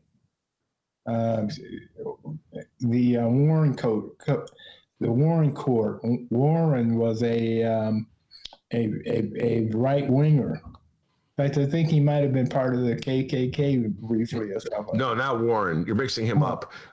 Warren was the former governor of California, and he was a quote unquote moderate Republican, but he was the one who threw Japanese Americans into camps back in, he was very ashamed of that. You're thinking of, I think it's Hugo Black. I'm doing this off the top of my head, who was a Supreme Court justice who was in the KKK at one point. When he was a young man. Anyway, they have not been dependable, which is why the Federal Society started vetting these people to make sure that they wouldn't once they got this lifetime job, wouldn't turn liberal on them or anything like that. Or you say vetting, I say mass producing them, like you make little machine parts. Monroe, let's close down by turning to a local thing. Wanted to ask you about this. Many years ago, I worked for an outfit called the Chicago Reporter. It was published by another outfit called the Community Renewal Society, which is like a do-gooder liberal church group. And they just pulled the plug on the Reporter. I haven't talked about this on the show at all. I signed a petition of Reporter alum legacy members, people who got their start at the Reporter. Monroe, you'd be surprised at how many prominent journalists in Chicago got their start for the Reporter. Your friend Laura Washington was your friend. Your friend Laura Washington. She was a rookie reporter when I was there too. I was a rookie reporter as well. The Chicago Reporter and the City News Bureau. That's where a lot of young reporters got their start. Yeah. And two completely different outfits. I mean, the Chicago newsroom was just the facts, man. Well, the Reporter said it was just the facts too, but the Reporter grew out of Martin Luther King's civil rights movement in Chicago. Martin Luther King came to Chicago in 1966 to try to bring an end to poverty. That's what his goal was. And Mayor Daley basically threw him out of town. And after King was killed, there were riots and the West Side burned. And John McDermott, who was a Catholic liberal at the time, very much a believer in open housing, created the Reporter to investigate issues of race. So, like, if you went to work for the Reporter, Monroe, you're already kind of a liberal. You know what I'm saying? Right. And you are desperately in need of a job. What's that? Either that or desperately in need of a reporting job. Yes, desperately. But a lot of them were like, they did have that liberal zeal in addition to the desperation of the need for the job. But do you remember that's where we met? Do you remember coming to the Reporter? Oh, yeah. Yeah. No, I remember coming to the Reporter. This was back in the early 80s, and John McDermott, who was the head of the Reporter, came out of the civil rights tradition of where you would have weekly meetings and you would break bread. And so we would have a lunch, and once a month, every Friday we'd have the lunch, and once a month he would invite a distinguished guest to come in and talk to us off the record. And one day, into our little meeting room walked a Chicago Tribune reporter named Monroe Anderson. This is like 1983, I want to say. He brought in three Tribune people. You came once, Leonida McLean came once, and Clarence Page came once. Notice any similarities of the people that he brought from the Chicago Tribune, Monroe? Yeah, right. We were the unicorns. And by that, what do you mean? I mean, there weren't many of us. Yes. Rare. But you made a real impression on me because you kind of told it like it is about what it was to be a young black man working for the Tribune and dealing with. Yeah, and my other experience with the Reporter was during Harold's election, when I scooped all the reporters in Chicago on Harold being in the election. And I also had a piece predicting that the next mayor of Chicago would be black. Same paper. And anyway, the Tribune puts together, after I did that, they put together their team to cover the primary, and it was 9 white men. I mean, I was quite upset. And Jim Wysella interviewed me because I was everywhere but in the Tribune talking about the race. I was on TV, I was on the radio, but I was not at the Tribune. And so Jim Wysella interviewed me, and I was still very upset. I mean, he wrote a piece for the Reporter. And in it, I went too far. And Jim said, no, you don't want to say that. because the bit that I did say, there were some white reporters saying that I should have been fired for it. And I just, said I was upset because I was skipped over. So Wysella was the writer for the Reporter doing the story. He actually looked out for you. He said you went too far. Yeah, that's good for him. That's good of him. He told me he's going to kill one of the quotes because, and I can't remember what it was, but it was, and Wysella was a great liberal too. And he said, no, you can't. We're not going to put that one in there. He was looking out for you, Monroe. Yes. He was looking out for you. Yes, he was. Now, what's your thoughts as a journalist on that? Like a journalist looking out for somebody that way? I think that's, I've done that for people. And, it's because it's reporting, as you know, is a human interaction. Yeah. And so, and you have to get information from people. People have to trust you to talk to you on candidly.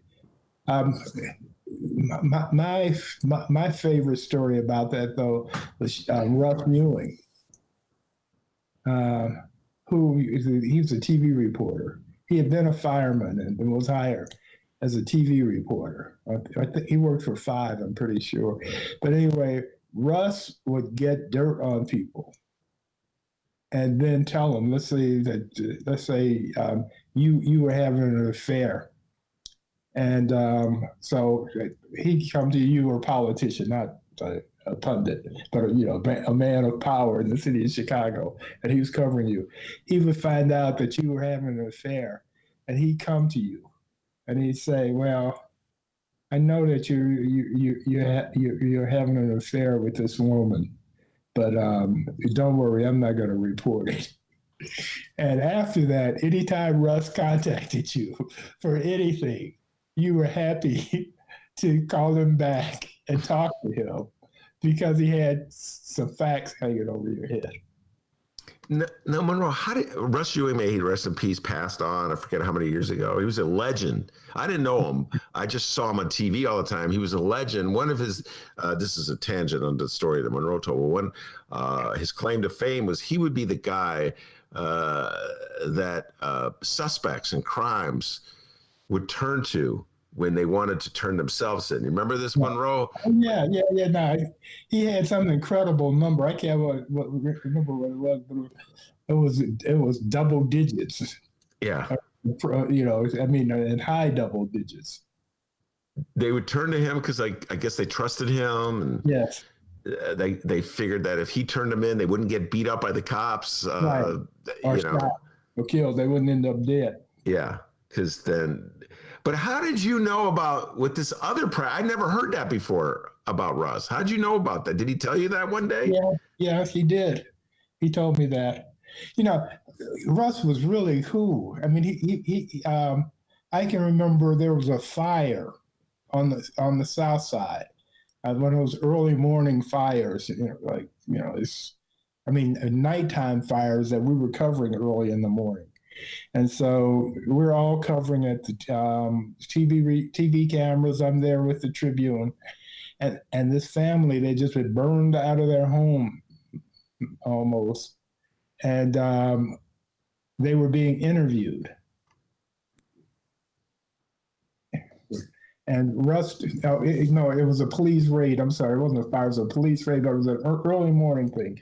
And they had rollers, the women had rollers in their hair and their house coats on, and they were being interviewed by the other TV stations.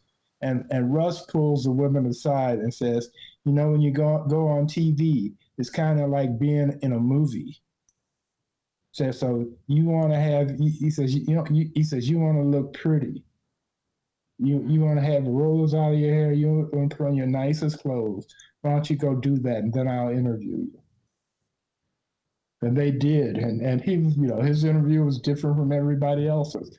It was an image thing. Mm-hmm. And he was aware of that, and I was really impressed. Yeah. That he did that, because the average TV reporter didn't care. They just were just trying to get video and get the story on the air, and that was it.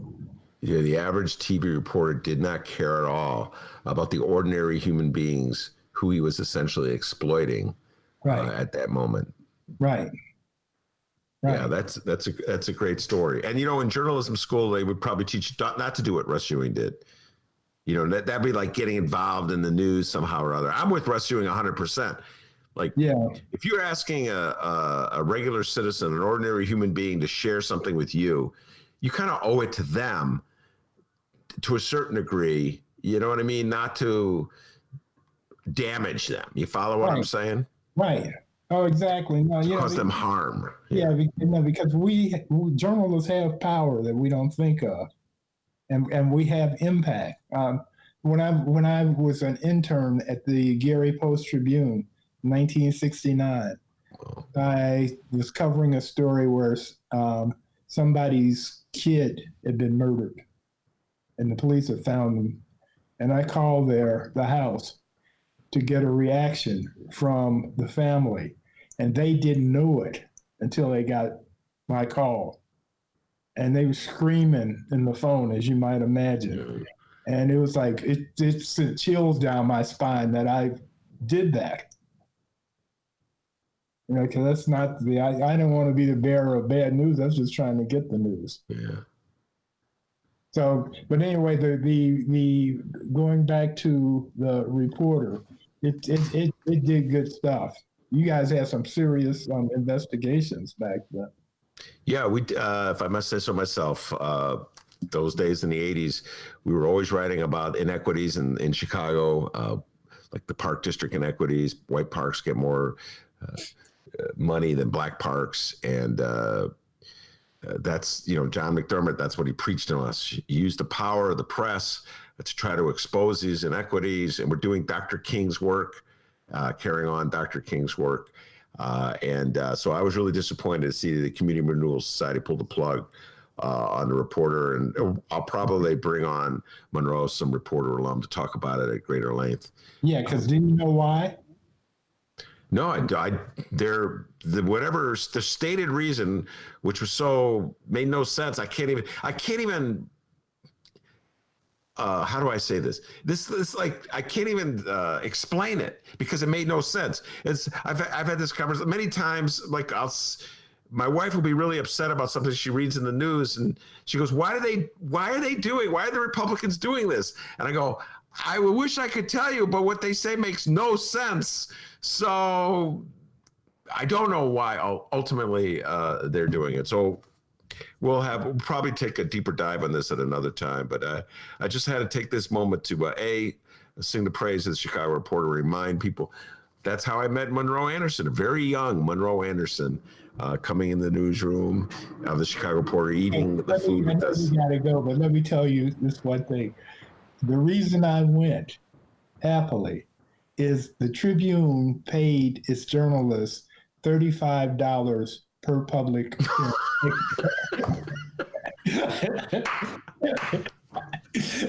And so wherever any invitation I got, I was there. Wait, you know what? Wait, by the time I got the Tribune, my final year of the Tribune was 84. Yeah. And that year, I had made $3,000 more in public appearances. because I was a columnist, and so I mean, if a dog catcher asked me to come to the dog pounds to speak before 4 people, I was there. Well, let me just say this: how devastated I am by that revelation. All these years, I said, "Oh, Monroe Anderson came to the Reporter because he wanted to hang out with me and Laura Washington." Right. And now it turned out he didn't care about me or Laura Washington. It was that $35. No, actually, I was quite honored to be invited to go speak there. There you go. That and the $35. Was another incentive. I mean, I didn't say no to anything, any invitation. There you go. That's more like it. All right, Monroe Anderson, the legendary Monroe Anderson, every Wednesday right here on our show. And Monroe, I'm going to urge you I think it's this Friday on Netflix, the Chicago 7 movie drops. That's your homework assignment. I may not have told you this. I want you to watch that show. And I know it's something you would watch anyway. I was there. For yes, you get hit in the head. Yeah, exactly. So I'm anxious to see it, to see how realistic it is or not. Well, let's I was in college there when the trial was going on. It's supposed to be a good movie. Aaron Sorkin wrote and directed it. Sacha Baron Cohen plays Abby Hoffman. So Sergio and I will be doing a whole show on it, I think, in the coming weeks. So I'd love to get your thoughts about it. Some real live history that you lived through on the screen of Netflix, the Chicago 7 trial. So we'll be talking about that next week, I'm sure. All right, Monroe, stay safe and sound and keep practicing that Tai Chi, all right? All right, that's Monroe Anderson, the legendary Monroe Anderson. Dr. D, you got any updates for us before you head out that door? Absolutely, I do have updates. And for the record, for $1 million in Illinois, I would so consider voting for Donald Trump. Oh, wait, time out. $1 million in Illinois. Yes, but I want that money up front because I don't trust Donnie Trump. You hear what I'm saying? I'm with Monroe Hunter. I want it in cash. I want it up front, okay? And then I deposit it, and then, okay, now we can talk turkey. Yeah. $1 million could really help a brother out. Sorry, Joe Biden. Come on, man. By the way, D, I just have to say something. What? Donnie doesn't know who you vote for. He's not in the booth with you. You know what I'm saying? Huh? Take the $1 million. I see what you're saying. You take the $1 million. Who? I want proof you voted for me. He would probably make me go vote by mail and look at it. You know, he'd probably sign the ballot. All right, here's your $1 million. Hey guys, it's time for a 2020 Illinois general election candidate update. This is a 2020 Illinois general election candidate update. Woo! All right. So I have not one, but 2 Illinois election candidate campaign ads here. One is a very positive, uplifting, motivational ad from a feisty Democratic challenger. The other, a greasy, downright dirty attempt to scare the crap out of everyone. First, we'll do the Democrat. Okay. Now, Ray Lindsay has a tough battle ahead of him on November 3rd. He's squaring off against 12th Congressional Republican incumbent Mike Bost, a.k.a. this guy. I'm sick of it every year. Oh, we my give God. power to one person. Holy cow. I knew you would like that clip, by the way. I knew you would like it. That was from 2012. Mike Bost, he was just railing on Mike Madigan. But here it is. We have the latest from 12th Congressional District candidate, the Democrat, Ray Lindsay. Ben, weigh in with your thoughts after the ad. Our founders gave we the people all the power, but those in Washington sometimes forget. In financial crisis, Mike Bost bailed out big corporations while workers got laid off and jobs went to China. I worked in a coal mine, got a degree in economics, and created thousands of jobs. My recovery plan improves health care and puts people and small business back to work. I'm Ray Lindsay, and I approve this message because it's time that we the people show bailout boss just how powerful we are. He knew it was only a matter of time until Ray Lindsay had to put an ad out here to keep up with the competition. I'm sick of it. Every year we give power to one person. Oh my God, that guy's fiery. Ben, your thoughts? Well, we talked about Ray Lindsay in this race, Mike Bost, downstate race. I equated Ray Lindsay to your good friend Bob Diber, who ran for governor, and he's a Diber downstate Democrat. And his issues are economic issues. I wish the Democrats would emphasize those issues more. They don't. They are so afraid of emphasizing those issues. Like we see with the fair tax. This is a progressive populist tax plan that would raise taxes on the wealthiest people so it could cut it or freeze it on middle class people, working class people, poor people. Democrats are afraid. They're like hiding from it. You know what I'm saying? Like Pritzker's got his neck out there, but you don't see Lori Lightfoot banging a drum for it. You know what I'm saying? So it's Democrats run away from the very issues that, in my humble opinion, could get them votes in downstate districts, places like Alton. And that's what Bob Diber did in the gubernatorial campaign. He ran on economic issues. Wish I had voted for him. Sorry, Bob Diber. It's like my great regret of 2018. And Ray Lindsay, when I looked at his website, D, and read about his background, he reminded me of Diber. Same kind of downstate populist Democrat. And that's exactly what that commercial is all about. The system is rigged, to quote Donald Trump, folks. When Donald Trump cut taxes on the wealthiest people, he raised them on everybody else because you still have to pay to operate government. And I don't know, that's a hard concept for voters to get. And it's really hard because Democrats won't hammer it.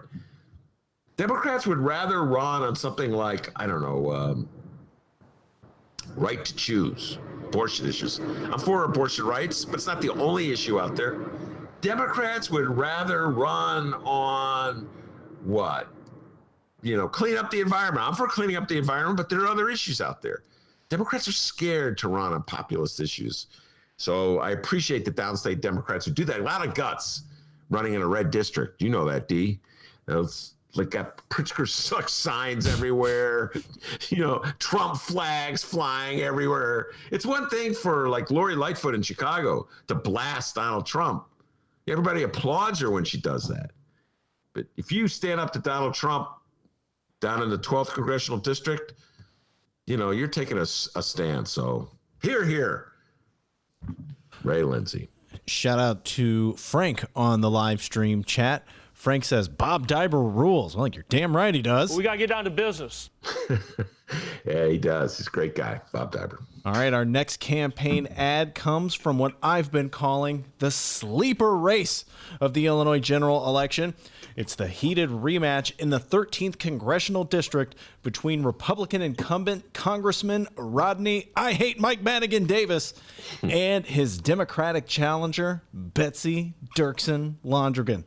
My Lord, we've heard so many ads from both candidates in this election, and well, we have another. Like I said, this one is from the incumbent, and guys, I'm not sure if you knew this or not, but according to Rodney Davis, Illinois House Speaker Mike Madigan is bad. And since Mike Madigan and Betsy Dirksen Londrigan are both Democrats, Dirksen Londrigan is bad too. More of the same bullshit in 3, 2. What? I can't believe you've been on a podcast too long. That was not radio school. It was very funny and very true. But how un-radio school of you? 1. Mike Madigan, investigated for corruption, over $1 million in bribes. And Betsy Dirksen Londrigan is raking in cash for Madigan and his cronies. Now a lobbyist turned politician, Betsy Dirksen Londrigan's pals in Springfield are helping pay her bills. Thousands from lobbyists tied to more corruption. And $300,000 from Madigan's machine. Betsy helps pay their bills. Springfield pays hers. That's Springfield sleaze. That's Betsy Dirksen Londrigan. The NRCC is responsible for the content of this advertising. What a bunch of BS. You got it right. She got nothing to do with Mike Madigan. She's got nothing to do with her. But The Republican Party has successfully invested a lot of money into demonizing Michael Joseph Madigan, and they're not going to let that little tool go out the window. So that's the game they're playing. Some downstate voter go, I don't like Madigan. Yeah, people are voting against the fair tax. They don't like Madigan. They're being offered a tax cut. You're saying, but see, that's the problem with the Democrats. Now I just wrote about this for the Reader, D. Democrats, man, I don't get the Democrats. I'm a Democrat my whole life. I don't understand Democrats. I will never understand them. They're so afraid of certain issues. So it's like they're offering people a tax cut, but they won't say it. They talk about the fair tax. Well, it's fair.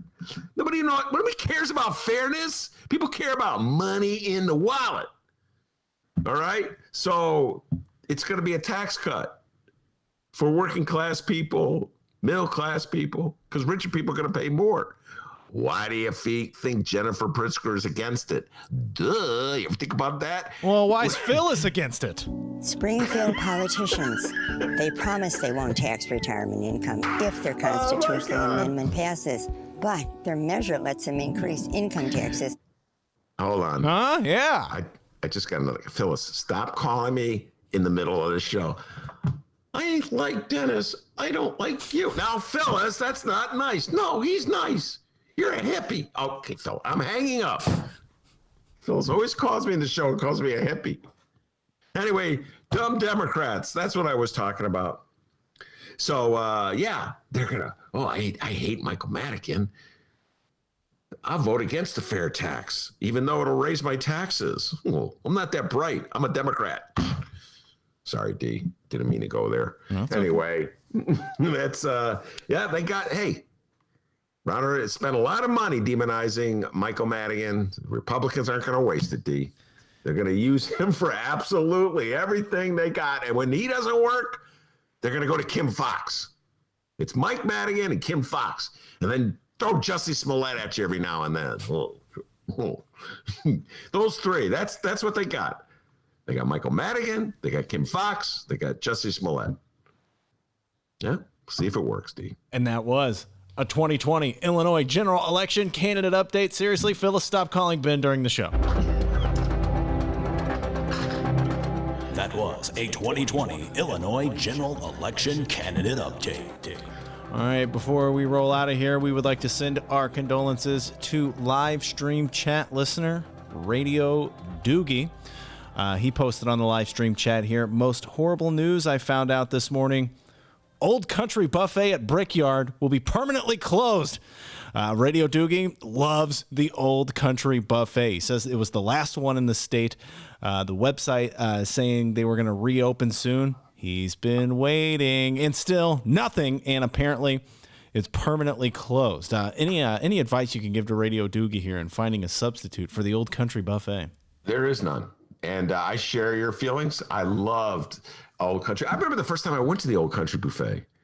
I walked in, I was like, oh my God, this is heaven. First of all, there's like unlimited macaroni and cheese. Have I told you how much I love macaroni? It's like, wait a minute, hold on, let me understand this. If I pay the $5.99, I get as much macaroni and cheese as I want. That's correct, sir. And fried chicken. Whoa!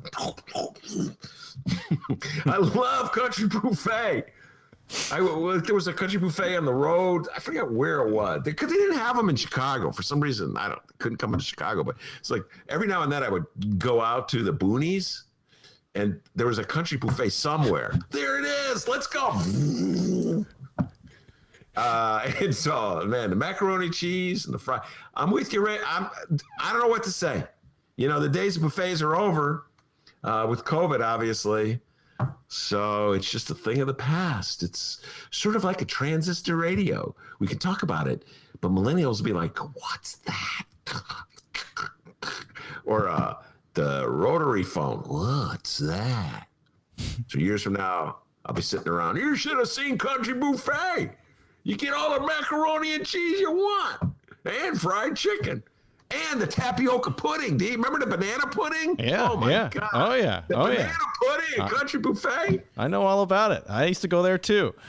So condolences once again, Radio Doogie. Ben, he's got nothing for you. He's just as heartbroken about the Old Country Buffet, or as Ben calls it, The Old Country Buffet. I've never heard anyone call it the buffet. I call it the buffet. Country buffet. Let's go. There it is. My family didn't like it as much as I did. Isn't that funny? I was like, God, I'm having more. And then they would get the macaroni and cheese, but they wouldn't finish it. I would eat theirs. Like, you don't need to eat mine because they got a whole platter. It's right in front of me, Ellie. Oh, I feel a Benny J bonus interview on mac and cheese coming very soon. Very soon. Love. Doogie, join Ben. Come on, let's do it. All right. Hey, make sure you follow us on social media at Benny J Show, BENNY, the letter J Show on Facebook, Twitter, and Instagram. You can send us an email, bennyjshow@gmail.com. Leave your name and where you're from with your message. It's really helpful. And you can call us 708-658-4788. That number again, 708-658-4788. Leave us a voicemail. We'd love to hear from you. We would love to hear from you. Leave us a voicemail. By the way, in about 45 minutes, our dear friend David Ferris will be on the horn with us. We do the interview, drop it at 7 o'clock tonight. Looking forward to that. David Ferris. I can't wait to hear him talk about packing the court. He's not going to shy away from it. He advised Democrats to do it years ago in his book. So I'm sure we talk about Amy Coney Barrett, Donald Trump losing his mind, suppressing the vote, et cetera, and so forth. David Ferris will be joining me in about 45 minutes. Oh, he's going to be fired up. Hand him that bottle. I wonder if David Ferris is a fan of Country Buffet. We'll see. Maybe not. Anyway, I want to thank Monroe Anderson, the legendary Monroe Anderson, the great Chicago journalist, for being my guest, as he is every Wednesday. And of course, I want to thank the man, the myth, the legend, the pride and joy of Alton, Illinois, without whom the show would be possible.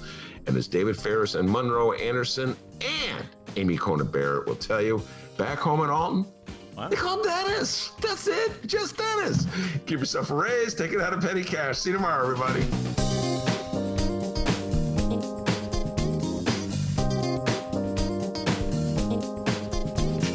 We got to get down to business.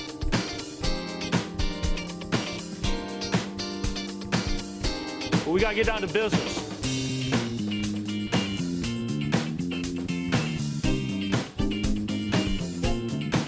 We got to get down to business.